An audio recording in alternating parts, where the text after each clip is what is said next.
এটা বলবো কি না বলবো এটা অনেক খারাপ কথা, আমি চাচ্ছি না যে এই কথাটা না চাইলে বলার দরকার নেই, এটা আপনি বলার। বোঝান আমাদেরকে কি হয়েছে। হ্যাঁ, এই ছেলেটা একটা দুর্ঘটনা ঘটাইছে, ঘটার পর ওই ছেলেকে দিয়ে আমার বিয়ের কথা বলতেছে আমার মা। ছেলে আপনার গ্রাম অঞ্চলে টলি চালায়, পাওয়ার টলি, জমি চাষ করে। ওই ছেলে, হ্যাঁ টলার, ওই ছেলেকে দিয়ে আমার বিয়ে দিবে। তা আমি বলতেছি ওই ছেলে একটা এত বড় দুর্ঘটনা ঘটাইছে, ওকে আমি বিয়ে করব না। আমি আর কি মনে মনে এটা ভাবতেছি যে না, আমি কখনোই ছেলেকে বিয়ে করব না। আমার বাবাও রাজি না, যে আমার মেয়ে এখনো সাবালক হয়নি। ডাক নাম রেবা। আচ্ছা, বয়স কত? বয়স 20 হবে। 20-এর মতো। জি। বর্তমানে থাকছেন কোথায়? থাকছি আপনার মতিঝিল, মতিঝিল এরিয়াতে, মানে ঢাকার মধ্যে। আচ্ছা, আর জন্ম জেলা? রংপুরে। রংপুরে। তো রেবা, আপনি আমাদের অনুষ্ঠানটা শোনেন, টুকটাক শুনেছেন, এবং আপনি আজকে এসেছেন নিজের জীবন গল্পটা বলার জন্য এখানে। ঠিক আছে, শুরু করুন। আমি প্রথমত আমার মাকে নিয়ে বলতে চাচ্ছি। আমার মা বাবা যখন বিয়ে হয় আমি অনেক ছোট, জি। মানে 4 বছর হব এরকম। মানে আপনি ছোট, মানে আপনি বিয়ের পরে? মানে আমার মা বাবা, আমি যখন আমার মানে মা বাবার বিয়ে হয়েছে আমি জন্মের পরে, আমি 4 বছর বয়স তখনই। বাট আমার মা বাবা ছাড়াছাড়ি ডিভোর্স হয়ে গেছে। এটা কি আপনার নিজের মেমোরি থেকে বলছেন, স্মৃতি থেকে বলছেন, নাকি পরবর্তীতে বড় হয়ে শুনেছেন? আসলে বড় হয়ে বলতে আমি যখন একটু হালকা বুঝমান হই তখন দাদি ফুপু ওনারা গল্প করতো। বলছে, আমি জিজ্ঞাসা করছি আপনার নিজের মেমোরিতে কি আছে? বাবা মা একসাথে থাকার কোনো মেমোরি আমার আছে? বাবা মাকে আমি একসাথে দেখিনি। আসলে আপনার মেমোরিতে নাই আপনার। হ্যাঁ, এটা বলতে পারবো না। জি। কিন্তু আমার বাবার অবস্থা খারাপ ছিল, মা সংসারে যায় জিনিস সবকিছু নিয়ে আসছিল। নিয়ে আসার পরেও বাবা আর কি অনেক গরিব ছিল, এই জন্য মা থাকেনি, মা চলে গেছে। বাবাও ডিভোর্স দিয়ে দিছে, বাবা কোনো কিছু দেয়নি। আমার বাবা গ্রামের মানুষ, আমার মা বগুড়াতে থাকে। আচ্ছা। দুপচাচি আমার মার বাসা, ওখানে আমার মা থাকে। আমার মা ওসব পছন্দ করতো না, ওনারা একদম নিম্ন পরিবারে। বাবা খুব নিম্ন হ্যাঁ, পরিবারের ছিল? বাবা খুব নিম্ন পরিবারের ছিল, অশিক্ষিত ছিল, সে কিছু বুঝতো না, আর সে কোনো কর্মও পারতো না। আচ্ছা।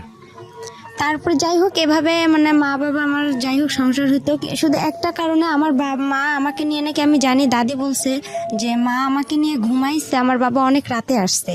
আসার পরে আমার মা অনেক ঘুমন্ত ছিল, বাবা দরজা লক করছে, মা খুলতে পারেনি। এই জন্য বাবা একটা খারাপ ভাষা করে গালাগালি করছে মাকে। মা বলছে না, আমি আর তোমার সংসারই করব না, চলে যাব। পরে মা চলে গেছে, আর আসতেছে না। পরে আমার দাদি ফুপু সবাই চেষ্টা করছে যে তাকে নিয়ে আসার জন্য। আমার মা বলছে যে না, বগুড়ার মানুষ বলতেছে আমি ওর ভাত আর খাবোই না, আমার ও বাচ্চা দিলে দিবে, না দিলে না, আমি ওর সংসার করব না। এত একটা নিম্ন পরিবারে বাবার বাড়ি থেকে এত কিছু নিয়ে গেছি, তারপরেও আমার ওখানে জায়গা হচ্ছে না, বা ও আমার কথা শুনতেছে না, আমার প্রয়োজন নাই। তারপরে আমার বাবাকে একটা সুযোগ দেওয়া হয়েছিল যে আপনি ঘরটা ঠিক করেন, আমি আমার মার বাসা থেকে বাচ্চাকে নিয়ে বেড়াই আসি। তারপর আমার মা বলছে যে তুমি ঘরটা ঠিক করে আমাকে নিতে এসো।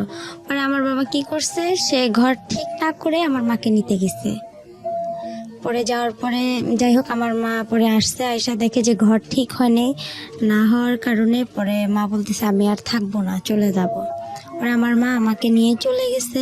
আবার যাওয়ার পরে 1 সপ্তাহ পর আমার নানি বাসা থেকে মাকে পাঠানো হয়েছে নাকি আমার দাদার বাসায়। আসার পরে আমার বাবা তখন বলে আমি আর রাখবো না তোমাকে। তখনকার হিসেবে আমার মা 10,000 টাকা, 3 ভরি স্বর্ণ, আর ঘরের যা জিনিসপাতি লাগে, চাল ডাল শুরু করে সে সবকিছু নিয়ে আসছে। তারপর আমার বাবা ওগুলো কিচ্ছুই তাকে দেয়নি। মানে মা যখন আর কি চলে গেছে, যাওয়ার পর মাকে তো দেয়নি, না দেওয়ার কারণে বাবা তো ছোট বাচ্চা, আমি অনেক জিদ করতাম, অনেক খাইতে চাইতাম।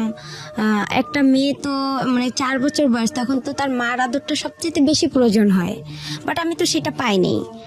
বাট না পাওয়ার কারণে দেখা যায় আমি বাবার কাছে সে জিদটা করছি। আমার ফুপি ছিল, দাদি ছিল, আমার দাদি অন্ধ, আমার বাবার কারণে অন্ধ হয়ে গেছে। আমার ফুপি রিলেশন করার জন্য আমার বাবাটা পছন্দ করতো না, আমার মা থাকাতেই আমার ফুপি রিলেশন করতো। আর আমার মা যেহেতু ননদ আর ভাইয়ের বউ, মানে সব ফ্রি ভাবে বলতো আমার মাকে। তো ফুপি এসব করতো, আমার বাবা এসব শুনছিল। শোনার পরে দাদি বাতাস উঠছে অনেক, দাদিকে জুতা দিয়ে, বালু ছিল বাসায় অনেকগুলো, পরে আর কি বাবা জুতা দিয়ে দাদিকে মারতে গিয়ে জুতার বালুগুলো দাদির চোখে গেছিল। তারপরে আর কি বাবা অনেক মারধর করতো, মানে অনেক জিদ করতো, মানে কিছু। কিন্তু দাদি ফুপু আমাকে কেউ মানুষ করেনি। সবারই পরিবার ছোট ছিল, আবার এতটা তারা অর্থ ছিল না, সবাই দিন মজুর করতো। কে আমাকে আর দেখবে, আমি তো ছোট বাচ্চা, এত কেয়ার দিয়ে তো রাখার মতো সময় নেই তাদের। পরে বাবার কাছে জিদ করতাম, বাবা মানে এই জন্য মারতো বেশি করে আমাকে। কুয়া আছে গ্রামের যে কুয়া, আমার বাবা আমাকে কুয়াতেও ফেলে দিছিল, শুকনা কুয়া। পরে আমার মেজো ফুপুর ছেলে আমাকে উঠাইছে ওই কুয়া থেকে। দুধের জন্য অনেক কান্না করছিলাম। আর আমার বাবা তখন থানাতে, আমাদের ভ্যান্না পীরগঞ্জ বলে বড় দরগা, ওখানে থানাতে আমার আব্বা ওখানে বাবুর্চি হিসাবে কাজ করছিল। ওখানকার দারোগার ওয়াইফের বাচ্চা ছিল না, উনি আমাকে চাইছিল, আমার বাবা বলছে না দিবে না। কিন্তু সে সারাদিন সকালে যায়, রাতে থাকে, থাকার পরে আসতো, মানে তারপর আমাকে সে এতটা ভালোবাসতো না। তারপর আমার মার কাছে খবরটা চলে যায়, যার পর আমার মা বলে যে ওকে দিয়ে যাও রেবাকে আমার কাছে। তো আমার বাবা বলতেছে না, জীবন গেলেও দিব না। আর আমার আব্বু একটু বেশি থানা পুলিশ সে একটু ইয়ে করতো, আমার মারা আবার একটু ভয় করতো যে একটা মান সম্মানের ব্যাপার আছে থানা পুলিশের, আচ্ছা ওর মেয়েকে ওই নিয়ে থাক। এভাবেই আমার মার সাথে আমার বাবার এখানেই সামর্থ্য হয়ে গেল। হওয়ার পরে আমি আর মানে তখন আমার দাদির কাছে ছিলাম, আমার রংপুরে আমার ছোট মার বাসা। ওখানে আমার আব্বু যে বাবুর্চির কাজ করতো, ওখানে যে আবার থানাতে আরেক লোক, উনি জানি কি কাজ করতো এটা জানি না, বাট উনি আবার বলছিল যে এখানে আমাদের রংপুরে এক মহিলা আছে, তুমি কি তাকে বিয়ে করবা? ওই মহিলার হচ্ছে আগে বিয়ে হয়ে গেছে এরকম, তুমি যে বিয়ে করতে চাও। তো আমার বাবা বলছে আমার একটা মেয়ে আছে, কিন্তু তাকে বলতে হবে যে আমার মেয়েটা আছে, এভাবে তাকে দেখতে হবে। তারপরে যাই হোক তারা বিয়ে করছে আমাকে। তারপরে দেখা যায় মানে হালকা আমি যে একটু বুঝি যে মা কিরকম না, এতটাও বুঝি না যে আমার ওটা সৎ মা বা এরকম। ওখানে গেলাম, আমরা ভাড়া বাড়িতে উঠলাম রংপুরে শহরের ভিতরে। ভাড়া বাড়িতে ওঠার পরে আমার আব্বা ওখানে আপনার প্রথমে কাঁচামালের ব্যবসা দিল। কাঁচামালের ব্যবসা দেওয়াতে আমার আব্বু অনেক লস খাইলো। লস খাওয়ার পরে সে মানুষকে অনেক বাকি টেকে দিয়ে আমার সৎমা বাবার বাড়ি থেকে জায়গা বিক্রি করে আনছে। তারা আবার একটু স্ট্যান্ডার্ড ফ্যামিলি, সে আবার পছন্দ করতো না যে সে একদম রিক্সা চালাক ভ্যান চালাক, এটা তার একটা মানে মান সম্মানের ব্যাপার ছিল, সে চাইতো না। সে জায়গা বিক্রি করে এনে তাকে ওটা যে সে দেখে সেটাতেও লস খাইলো। পরে তাকে কি করা হলো, রিক্সাতে দেওয়া হলো। রিক্সা চালায় আমার সৎমা আমাকে আবার এতটা ভালোবাসে না, মানে সে বলে যে সতীন নাই, সতীনের কোনো বাচ্চা কাচ্চাও ভালো লাগে না, আমি কি সতীনের সংসার করব? তখন এই আমাকে নিয়ে রেগুলার আমাদের ঝগড়া হয় আমার বাবা মার। মানে আমি আর কি, আমি তো কোনো কথা বলতে পারি না, তখন আমার টাইফয়েড নিউমোনিয়া। তারপরে এভাবে আর কি মানে সে আমাকে নিয়ে তাদের খুব সৎমার ঝামেলা করতো, হ্যাঁ অনেক ঝামেলা করতো, অনেক মারধর হইতো। এভাবেই আর কি দিনগুলো চলে গেল। 2-3 বছর চলে গেল। যাওয়ার পরে আমার নানার সৎ নানার বাসায় চলে আসলাম আমরা। চলে আসার পর ওখানে আমার মানে সবাই আর কি মানে গ্রাম অঞ্চলে ও এক কথা বলতো, ও এক কথা বলতো, মানে আমি বাট আমার মার সব কথা শুনতাম। আচ্ছা, যাতে আমি এতটুকু আমার মেধাতে ছিল যাতে সে আমাকে ভালোবাসে, আমি যাতে তার কাছে মার আপনি কি এতটুকু ছোটবেলাতে বুঝতেন যে আমার সৎ মা আমার আসল মা না? এটা বুঝতেন? এতটা বুঝতাম না। আচ্ছা, ওই সময় অন্য কোনো ভাই বোন ছিল না, শুধু আপনি? না, শুধু আমি শুধু ছিলাম। আপনি ছিলেন, ওকে। তখন আমার মার এতটা বয়স ছিল না, আমার সৎ মার ওনারও হালকা বয়স ছিল। জি। তারপর নানার বাসায় আসলাম, আসার পর গ্রাম অঞ্চলে এক কথা বলে ও এক কথা বলে, তখন আরো আমার খারাপ লাগে। তখনই আস্তে আস্তে বুঝতে পারি যে এটা আমার সৎ মা, বা যাই হোক আমাকে অনেক মারে, এটা করে, আমি সব কাজ করি তার মন জোগার জন্য। না এখানে একটা আছে, আমার ভাই হয় শহরে, আমার একটা ভাই, ওই আমার সৎ মার ছেলে হয়, ওই ছেলেকে শহরে তখন আমি সম্পূর্ণ দেখাশোনা করি। কিন্তু ওর যখন আমার মার গর্ভে থেকে হয়েছে তখন থেকে ওর আমি যে হাগু মুতু করে যে কাপড়গুলো আমি সম্পূর্ণ ধুয়ে দিছি, আমার সৎমাকে কিন্তু কিছু করতে দেনি। যাই হোক, ঠিক আছে, হ্যাঁ বলেন। তারপরে এখান থেকে আমরা চলে আসলাম আমার নানার বাসায় শেখপাড়া, আমাদের রংপুরে শেখপাড়া। যখন আসলাম, আসার পরে ওখানে বড় হলাম আস্তে আস্তে। ওখানে আমাকে স্কুল ভর্তি করে দেওয়া হলো, প্রাইমারি স্কুলে। ওখান থেকে আমি মানে 3তে যখন উঠলাম তখন আমার বাবা কি করলো, আমার মার সাথে রেগুলার ঝগড়া হয়। আমার বাবা আবার সৎ মা, তারপরে ওনার যে ফ্যামিলি আত্মীয় স্বজন গুলো আছে তাদের সঙ্গে কথা বলে না। আবার যদি আমি একটু কথা বলি, দেখা যাচ্ছে আমার আব্বু মানে হাতের কাছে লাঠি পাবো বা যা দা বটি যেটা পাবে সেটা দিয়ে আমাকে মার শুরু করবে। আচ্ছা। আবার আমার মা কথা বলে ওনার সাথে অশান্তি শুরু করতো। মানে আপনি কার সাথে কথা বললে অশান্তি শুরু করতো? সেটা হচ্ছে আমার সৎ মার যে ফ্যামিলির যে কেউ হোক, তাদের সঙ্গে কথা বললে সমস্যাটা? হ্যাঁ, সমস্যা করতো উনি। আমার মাও যদি কথা বললে তাও সমস্যা করতো আমার বাবা। আচ্ছা। এভাবে দিনগুলো গেল। যখন আমি 3তে উঠলাম, 3তে ওঠার পরে আমার বাবা কি করলো, আমার মা ভ্যান কিনে দিল আমার বাবাকে। তখন আমার ছোট মামা, উনি আবার স্কুলের মাস্টার, হাই স্কুলের। তখন উনি বলতেছে যে এরকম আমাদের একটা মান সম্মানের ব্যাপার আছে, ও যে ভ্যান চালাবে এটা কিরকম দেখায় একটা। এটা কিভাবে হয়। পরে আমার মা বুঝায় বলছে, আমার নানি নানাকেও জায়গা বিক্রি করতে দিবেন আমাকে, যে আচ্ছা। তুই কি ওর পিছনে সব শেষ করবি নাকি, তোর ভবিষ্যৎ আছে না। তারপরে মা বলতেছে আচ্ছা দেখি আর একবার। সে তখন কি করলো, ভ্যানটা কয়েকদিন চালালো, চালার পরে বাসায় খুব ঝগড়া শুরু করে দিল। আর আমার ছোট মার মুখের ভাষা অনেক খারাপ ছিল, আচ্ছা, মানে অনেক রং কথা বলে গালাগালি করতো। আমার বাবাও অনেক রং কথা বলে গালাগালি করতো, আমার খুব খারাপ লাগতো। আমি যদি ওখানে কথা বলতাম, দেখা যেত আমার বাবা আমার মার সাথে কিছু না করতে পেয়ে আমাকে সে দেখা যায় খুব মারধর করতো, এমন মারতো যে আমার শরীর ফেটে রক্ত বের হতো। ওহো, আবার দেখা যেত আমাকে রশি দিয়ে সে হাত পা বেঁধে রাখতো, আচ্ছা। বেঁধে ঘরে বন্দি করে রাখতো। হুম। তারপরে এইভাবে মারতো, মারার পরে যাই হোক সেদিন ও রাতে বাসায় কোনো খাবার দাবার কিছু আনেনি, চাল ডাল কোনো তরকারি আনেনি। আমার ভাইটাও ছোট। জি। তারপরে ও একটু হাঁটে আস্তে আস্তে। হুম। ওরও মনে হয় 3 বছর কি 4 বছর। তখন বাবা কি করলো, আমি 3-তে উঠলাম, আমার ফাইনাল পরীক্ষা দিতে হবে।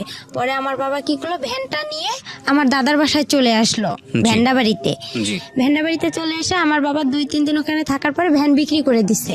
তখন আমার সৎমা বলতেছে, আবার আমার মামা নানা নানি সবাই বলতেছে যে ওর তো বাবা নাই, ও কি খাবে এখানে, তুই না হয়তো সন্তানরে কাজ টাজ করে খাওয়াবি, তোর মেয়েরে কে খাওয়াবে, তোর সৎ মেয়েরে। পরে আমাকে এও বলতেছে তুমি তোমার বাবার কাছে চলে যাও, কি করবা। পরে আমি যাই হোক, আমার কাছে জানি কয়েকটা টাকা ছিল, ওখান থেকে 30 টাকা কি 25 টাকা তখন বাস ভাড়া লাগে। আমি মডার্নে আসলাম, এসে ওখান থেকে বললাম যে আমি এখানে ভেন্ডাবাড়িতে যাব, পরে এত টাকা আছে। পরে ওভাবে আমি খুব রিকোয়েস্ট করলাম ড্রাইভারকে যে আঙ্কেল আমি তো অনেক ছোট মানুষ, দেখেন আমি এখানে কোথায় হারায় যাব, আমার বাবার কাছে আমাকে নিয়ে যান, আমার এরকম সমস্যা। তাকে আমি বিস্তারিত বললাম, সে বলতেছে আচ্ছা আমি চিনি তোমার বাবাকে। আচ্ছা। পরে আমাকে নামাই দিল আমার আবার রাস্তার সঙ্গে আমাদের বাসা, আমার বড় ফুপির বাসা, মেজো ফুপির বাসা। আমি নামলাম, নাইমা কান্না শুরু করে দিছি। আমি সকাল থেকে কিছু খাইনি অনাহারে, আবার আমার পরীক্ষা। আর তারপর আমি বললাম যে আমার তো এরকম পরীক্ষা, আমার পরীক্ষা পরে দেওয়া হলো না, পরে বাবার সঙ্গেও দেখা হলো না। না দেখা হওয়ার কারণে পরে বাবা মানে সন্ধ্যার দিকে বাবার সাথে দেখা হলো যে আপনি আমাকে ছেড়ে আসছেন কেন। তারপরে বললাম যে আমি কি খাবো, ওখানে তো আমাকে বের করেছে, তুমি তো তোমার সৎ মায়ের কথা মতন চলো, ইয়া করো, তো ওখানেই থাকতা, এখানে আসছো কেন। বাবা বলছে এটা? হ্যাঁ। তো আমি বলতেছি বাবা তখন কোথায় ছিল? বাবা তখন দাদার বাসায় ছিল। আচ্ছা। তখন আমি বললাম যে আমি ওখান থেকে কি করব, ওরা সবাই আমাকে এই কথা বলতিছে। পরে ওখানে কোন থাকলাম, ক্লাসে পড়েন তখন? তখন আমি 3-তে। ক্লাস 3-তে, ওকে। তারপরে বাবা ওখানে কয়েক মাস থাকার পরে দেখা যায় আবার আমরা কি করলাম, বাবার আর মানে ভ্যানটা বিক্রি করে খাওয়া আর তো কিছু নাই তার, সে বিক্রি করে খাবে। জি। আমার দাদি তো অন্ধ, তারও কিছু জিনিস ছিল, সেগুলোও সে দেখা যায় কিছু টাকা ছিল তার বয়স্ক ভাতা, এগুলাও সে মানে ঘরে চাল ডাল ছিল, বস্তা ছিল, চালের ধান ছিল, এগুলো সম্পূর্ণ খাওয়ার পরে আমার দাদিকে আর দেখতে পারে না। আমার দাদি কিন্তু অন্ধ। যাই হোক, এটা হওয়ার পরে বাবা কিছুদিন পর আমাকে নিয়ে আবার রংপুরে চলে গেল, শহরে লালবাগে, কারমাইকেল কলেজের অপোজিট সাইডে। ওখানে আবার বাসা ভাড়া থাকে, ওখানে আমরা বড় একটা রুম নিলাম ছোট দেখে। আমার বাবা ওখানে রিক্সা নিল। পরে ওই আমার যে নানার বাড়ি, সৎ নানার বাসা, ওখান থেকে কিছু মামারা যাওয়া আসা করে, কাঁচামালের ব্যবসা আপনার সিও বাজারে, পৌর বাজারে তারা যায়, তাদেরকে আমি দেখি, বলে যে ওই যে রেবা, খালেদার মেয়ে, আমার সৎমার নাম ছিল খালেদা, জি। বলে খালেদার মেয়ে। পরে এই কথা বলার পরে তা আমি বলতাম মামা আমরা তো এখানে আসছি, এরকম বিষয় দেখেন, মা আর আব্বুকে আবার একসঙ্গে করা যায় নাকি। পরে আমি আবার অসুস্থ হইলাম। অসুস্থ হওয়ার পরে আমার বাবাকে বললাম যে আপনি কাউরে না কাউরে ধরেন, আবার ওখানে যাইতে হবে, আমার পরীক্ষা দিতে হবে। 1 মাস পরে কিন্তু আমরা আসছিলাম এখানে। পরে 1 মাস পরে আবার কি হলো, 1 মাস থাকলাম শহরে ভাড়া বাসায়, আমার আব্বা রিক্সা চালাইলো। পরে আমার আব্বু এর হাত ধরে ওর পা ধরে যে ভাই আপনি একটু চেষ্টা করেন, দেখেন কি করা যায় না যায়। এভাবে মনে করেন আমার আব্বু একটু একটু করে আগাইলো। আগার পরে আমার মা আবার তাকে নিল। আচ্ছা। আবার নেওয়ার পরে সে আবার ওখানে গেল, যার পরে তাকে বলা হলো যে আপনি ওদের সাথে কি কথা বলতে দিবেন, যারা আমার বাবাকে আমার মার সাথে যোগাযোগ করে দিচ্ছে তারা বলতেছে যে তুমি কি পারবা খালেদার বাবার মার সাথে কথা বলতে দিবা। তো বলতেছে হ্যাঁ আমি সব করব, আমি ইসলামের উপর বনসই করব। এভাবে আমরা ওখানে আবার গেলাম। আমি 3-তে পরীক্ষাটা দিতে পারলাম, ফাইনাল পরীক্ষাটা। ম্যাডামরা বলতেছে যে তুমি এরকম করো, স্কুলে আসো না, এভাবে তো হয় না কারো একটা ক্লাস, আর তুমি এভাবে পারবাও না, পড়তে, এটা সম্ভব? পরে আমার বাবা মাকে দুজনকেই ডাকছে জি যে ওকে তো আপনারা তো প্রাইভেট দেন না, কিছু দেন না। তারপরে আমার স্কুলের যে পাড়া প্রতিবেশী যারা আছে কিছুজন তো ভালো আছে, পরে ওনারা গিয়ে বলছে ও সৎ না, আচ্ছা ওর সাথে এরকম করে, ওকে তো কিছু দেয় না।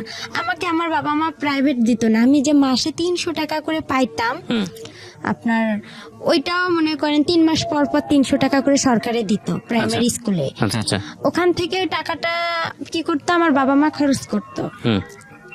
আবার দেখা যাচ্ছে ও অনেকে পায়, অনেকের মা কি করতো একটা জামা কিনে দিত, একটা নাকে ফুল কিনে দিত। আমার খুব ইচ্ছা হইতো যে আমি একটা নাকের ফুল নিব বা একটা জামা নিব, মানে খুব কষ্ট লাগতো, কিন্তু আমি বলতাম না ভয়ে রাইট যে আমি যদি আবার এরকম করে আমাকে নিয়ে যদি আবার চলে যায়, আমার পড়াশোনাটা এখানে আবার মিস হয়ে যাবে, আমি তখন কি করব, মানে চিন্তা করতাম। এভাবে হইতে হইতে আমার বাবা ফোরে উঠে আবার এরকম শুরু করে দিল। আবার একটা ভ্যান কিনে দিল আমার মা লোন করে কিস্তিতে, ওই ভ্যানটা নিয়ে আবার আমার বাবা এরকম চলে গেল। কিছুদিন পর চলে যাওয়ার পরে দেখা যাচ্ছে আর আমার মা নিচ্ছে না, তখন আমি আরো একটু বড় হয়ে গেলাম, হালকা একটু সামান্য হলাম, একটু বুঝতে পারলাম। পরে যাই হোক এভাবে হইতে হইতে মনে করেন প্রায় 2-3 মাস হয়ে গেল। আমি ফাইনাল পরীক্ষা দিলাম, আমি কোন রকম পাশ করছি, এটাকে পাশ বলে না। তারপরে ম্যাডামেরা আমাকে উঠাই দিল। জি আমি কি করলাম, আমি তো পড়াশোনা করি না, আমি কি করলাম, আমার পাশে আমার এক বান্ধবী ছিল রিপা, আশামণি, ওদেরকেও দেখতে চাইতাম। ওরা লিখতো পরীক্ষার খাতা, আমি ওদের একটু উকি মেরে দেখতাম, কিন্তু ওরা আমাকে দেখাইতো না যে ওরাও তো নাম্বার কম পাবে, ওরা দেখাইতো না। আমি কি করি, পরে এর কাছে যাই, একটু শূন্য স্থান টিক চিহ্ন ম্যাডামকে বলি যে ম্যাডাম দেখেন একটু আমাকে দেন, আমি তো পরীক্ষা এরকম পড়তে পারিনি, আর বাবাও তো নিয়ে গেছে আমাকে ওদিকে, আর আমাদের সংসারে এমনি অনেক ঝগড়াঝাটি, আমাকে ফোরে উঠতেই হবে। পরে ম্যাডামও যাই হোক বলে দিত, পরে বলতো আচ্ছা রে বা ঠিক আছে। ম্যাডাম শূন্য স্থান টিক চিহ্ন আমার সম্পূর্ণ বলে দিত, কাউকে বলে দিত না, আমাকে বলে দিত। আবার ছোট প্রশ্নগুলোও বলে দিত, লেখেও দিত। উনি আমাকে অনেক হেল্প করছে ম্যাডামেরা। এভাবে ফোরে ওঠার পরে আবার উনি ওইরকম করলো, আবার আমার টেস্ট পরীক্ষা শুরু হলো ফোরে হওয়ার পরে আবার আমার বাবা আমাকে নিয়ে গেল 2টা পরীক্ষা নাই দিতে, বাংলা ইংরেজি দিছি, তারপরে উনি আমাকে নিয়ে এভাবে চলে গেল। আচ্ছা। যাওয়ার পরে আবার কিছুদিন ভ্যান বিক্রি করে খেয়ে আবার ওই রকম বসেছিল। পরে আমার আবার ঢাকায় আসছিল রাজমিস্ত্রির কাজ করার জন্য, আর আমাকে থুয়ে আসছিল আমার ফুপুর কাছে। ওখানে আমার ফুপুর কাছে আমি থাকি, তাদের ওখানে খাবার নাই, দাবার নাই, কেউ আমাকে ভালোবাসে না, বলে তোমার বাবা নাই, মা নাই, টাকা পয়সা নাই, আমরাই তো দিন মজুর করে খাই, তোমাকে কি খাওয়াবো। পরে যাই হোক আমি দেখা যায় ছোট মানুষ, এর ওখানে আমাকে ডাকে, ও বলে যে তুমি এটা কাজ করো, তাহলে তোমাকে আমি খাইতে দিব। আমি যে যেটা বলতো তার সেটাই কথা শুনতাম, তখন আমি খাইতে পারতাম। আবার দেখা যায় আমার দাদি অন্ধ ছিল, রান্না করতে পাইতো না, কোনো ছেলে মেয়ে তাকে দেখতো না। দেখা যায় পাশের বাড়ি থেকে তার চাচাতো ভাইয়ের বউ আছে বা এরকম আত্মীয় স্বজন, তাদেরকে দেখা যায় খাবার দিয়ে যেত দাদিকে। ওই খাবার ওখান থেকে আমার দাদি আবার কি করতো, উনি একটু খাইতো, আমাকে ডাক্তারের ভাই, আমি আবার দৌড়ে এসে খেয়ে নিতাম। আচ্ছা বুঝতাম না যে দাদি কতটুকু খাইলো না খাইলো, পেট ভরলো কি না ভরলো। পরে আমার বাবা ওখান থেকে আসার পরে আবার বাবার খুব অবস্থা খারাপ ছিল, সে অসুস্থ ছিল, তার পুরা শরীরে পক্স বের হয়েছিল, তার হাতে কোনো টাকা পয়সা নাই। তার মেজ বোনের কাছে থাকলাম, তারাও আমাদের খাইতে দেয় না।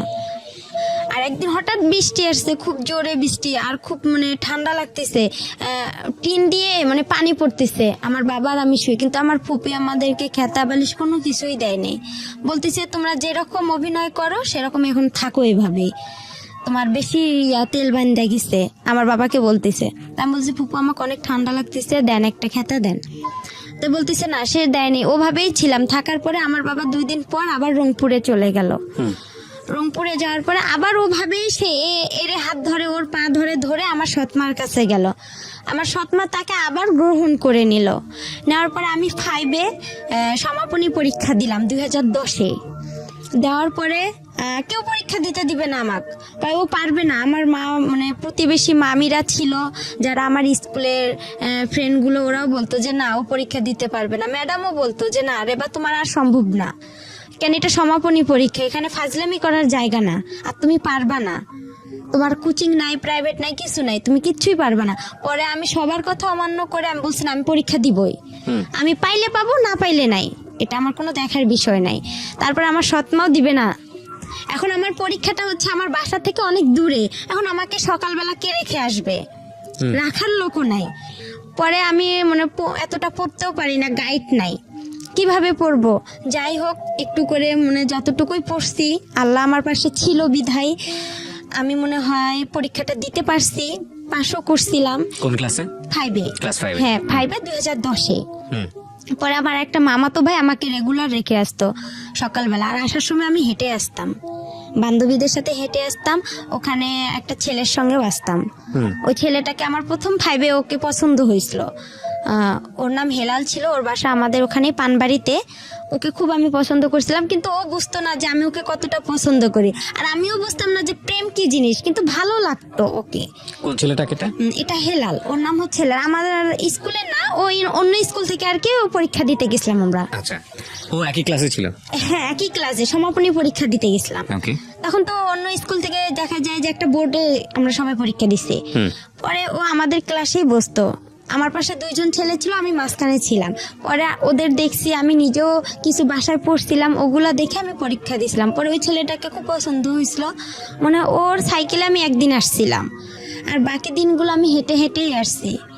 আর তখন খুব কষ্ট লাগতো, আর আমি মানে অনেক কিছু খাইতে ইচ্ছা করছিল, যে পরীক্ষা দিতে আসছি আমি কিছু খাই, বা অনেকে তো খাইতেছে, আমার সেরকম টাকা ছিল না। বাবা চুরি করে আমাকে যে টাকাটা দিছিল, আমি ওই টাকাটা খাইতাম না। যে টাকাটা আমি জমায় জমায় হয়, আমার আবার একটু চুল বড় ছিল, আর আমি সাজগোজ খুব পছন্দ করি। আর আগে আমি একটু চাইতাম যে আমি মানে একটা লং জামা পরবো না, একটু শর্ট জামা পরবো, একটু ভালো জামা পরবো, কম দামি পরবো না, ভালো পরবো। টাকা একটু বেশি লোক, টাকাগুলো জড়ায় জড়ায় দেখা যেত আমি একটু মেরিল কিনতাম, বা একটা টিপের পাতা কিনতাম, বা একটা চুড়ি কিনতাম, এরকম কিছু কিনতাম, একটু শ্যাম্পু কিনতাম। এভাবে আমি টাকাগুলো খরচ করতাম না, জড়ায় জড়ায় রেখে দিতাম আমার কাছে। রাখার পরে এভাবে আমি পরীক্ষা দেওয়া হয়ে গেল, আমার রেজাল্টও বের হলো। রেজাল্টে আমি সেরকম ভালো পাইনি, আমি সেকেন্ড ডিভিশন, ওটা তখন জানি কি ছিল, কিন্তু আমি ক্লাসে 5-এ সমাপনী আমার শুরুতে। ঠিক আছে, আপনি পাস করেছেন। হ্যাঁ, তারপর? কোন রকম পাস করেছি, করার পরে আমাকে 6-এ 11তেই ভর্তি শুরু হচ্ছে। পরে ওখানে আমাকে ভর্তি করা হলো। আমাকে ভর্তি করবে না, আমার মা বলতেছে না ও পারবে না, আমাকে বিয়ে দিয়ে দিবে। আমার বিয়ের জন্য ছেলে খুঁজতেছে অনেক, এরা বিয়ের জন্য ছেলে খুঁজতেছে। এক ছেলে, ও হচ্ছে, এটা বলবো কি না বলবো এটা অনেক খারাপ কথা, আমি চাচ্ছি না যে এই কথাটা না চাইলে বলার দরকার নেই। এটা বলার। বোঝান আপনাকে কি হয়েছে। হ্যাঁ, এই ছেলেটা একটা দুর্ঘটনা ঘটাইছে, ঘটার পর ওই ছেলেকে দিয়ে আমার বিয়ের কথা বলতেছে আমার মা। ছেলে আপনার গ্রাম অঞ্চলে টলি চালায়, পাওয়ার টলি, জমি চাষ করে। ওই ছেলে, হ্যাঁ টলার, ওই ছেলেকে দিয়ে আমার বিয়ে দিবে। তা আমি বলতেছি ওই ছেলে একটা এত বড় দুর্ঘটনা ঘটাইছে, ওকে আমি বিয়ে করব না। আমি আর কি মনে মনে এটা ভাবতেছি যে না, আমি কখনোই ছেলেকে বিয়ে করব না। আমার বাবাও রাজি না, যে আমার মেয়ে এখনো সাবালক হয়নি, আর আমি বিয়ে এখনই দিব না। আমি যখন ক্লাস 5-এ পড়ি তখনও, বাট আমি জামা সেভাবে পরি না, সেভাবে প্যান্টও পরি না, খোলামেলায় আমি চলতাম। হ্যাঁ, এত বুঝতাম না যে আমি এখনো বড় হইছি, আমি ভাবতাম যে আমি এখনো ছোট আছি। কিন্তু আমার মার কাছে আমি খুব বড় ছিলাম, সে আমাকে খুব দ্রুত বিয়ে দিতে পারলে হয়তো বা সে বেঁচে যাইতো, এটা ভাবছিল। কিন্তু সে আমাকে অনেক জিদ করে বিয়েটার কথা বলছিল। আমি পরে আমার বাবা বলছে না, আমিও বলছি যে না, বিয়ে করব না এখন। আমি ইউসেফ টেকনিক্যাল আমাদের ওখানে শুরু হয়েছে, ওখানে আমি ভর্তি হব। আচ্ছা, টেকনিক্যালি আপনি কি করবেন? টেকনিক্যালে ওখানে হচ্ছে আপনার ট্রেড অনুযায়ী কাজ শেখাচ্ছে। আপনি কাজ শিখবেন ওখানে? হ্যাঁ, লেখাপড়া বাদ দিয়ে আপনি কাজ শিখবেন? হ্যাঁ, 6-এ আমি ভর্তি হলাম। 6-এ ভর্তি হওয়ার পরে আমার ওই মার যে ছোট ভাই, উনি আবার হাই স্কুলের মাস্টার গণিতের। পরে ওখানে আমার সব মানে ফ্রি করা হলো না, একটা হাফ ফ্রি ফুল ফ্রি আমার উপবৃত্তি ওখানে দেওয়া হলো। দেওয়ার পরে আবার 6-এ পড়ার সময় আবার আমার বাবা পাগলামি শুরু করে দিল, ওই আগেরটাই। আবার উনি চলে গেল, যাওয়ার পরে আমি আর চলে গেলাম না, আমিও থাকলাম। থাকার পরে দেখা যায় আমার বাবা আসতেইছে না। আর তখন আমার মা আবার ভ্যানটা দেয়নি, ভ্যান বাসায় ছিল। পরে আবার বাবা চলে গেল, পরে আমিও আবার 2-3 দিন এখানে থাকার পরে, রংপুরে থাকার পরে, নানার বাসায় থাকার পরে আমিও চলে গেলাম দাদার বাসায়।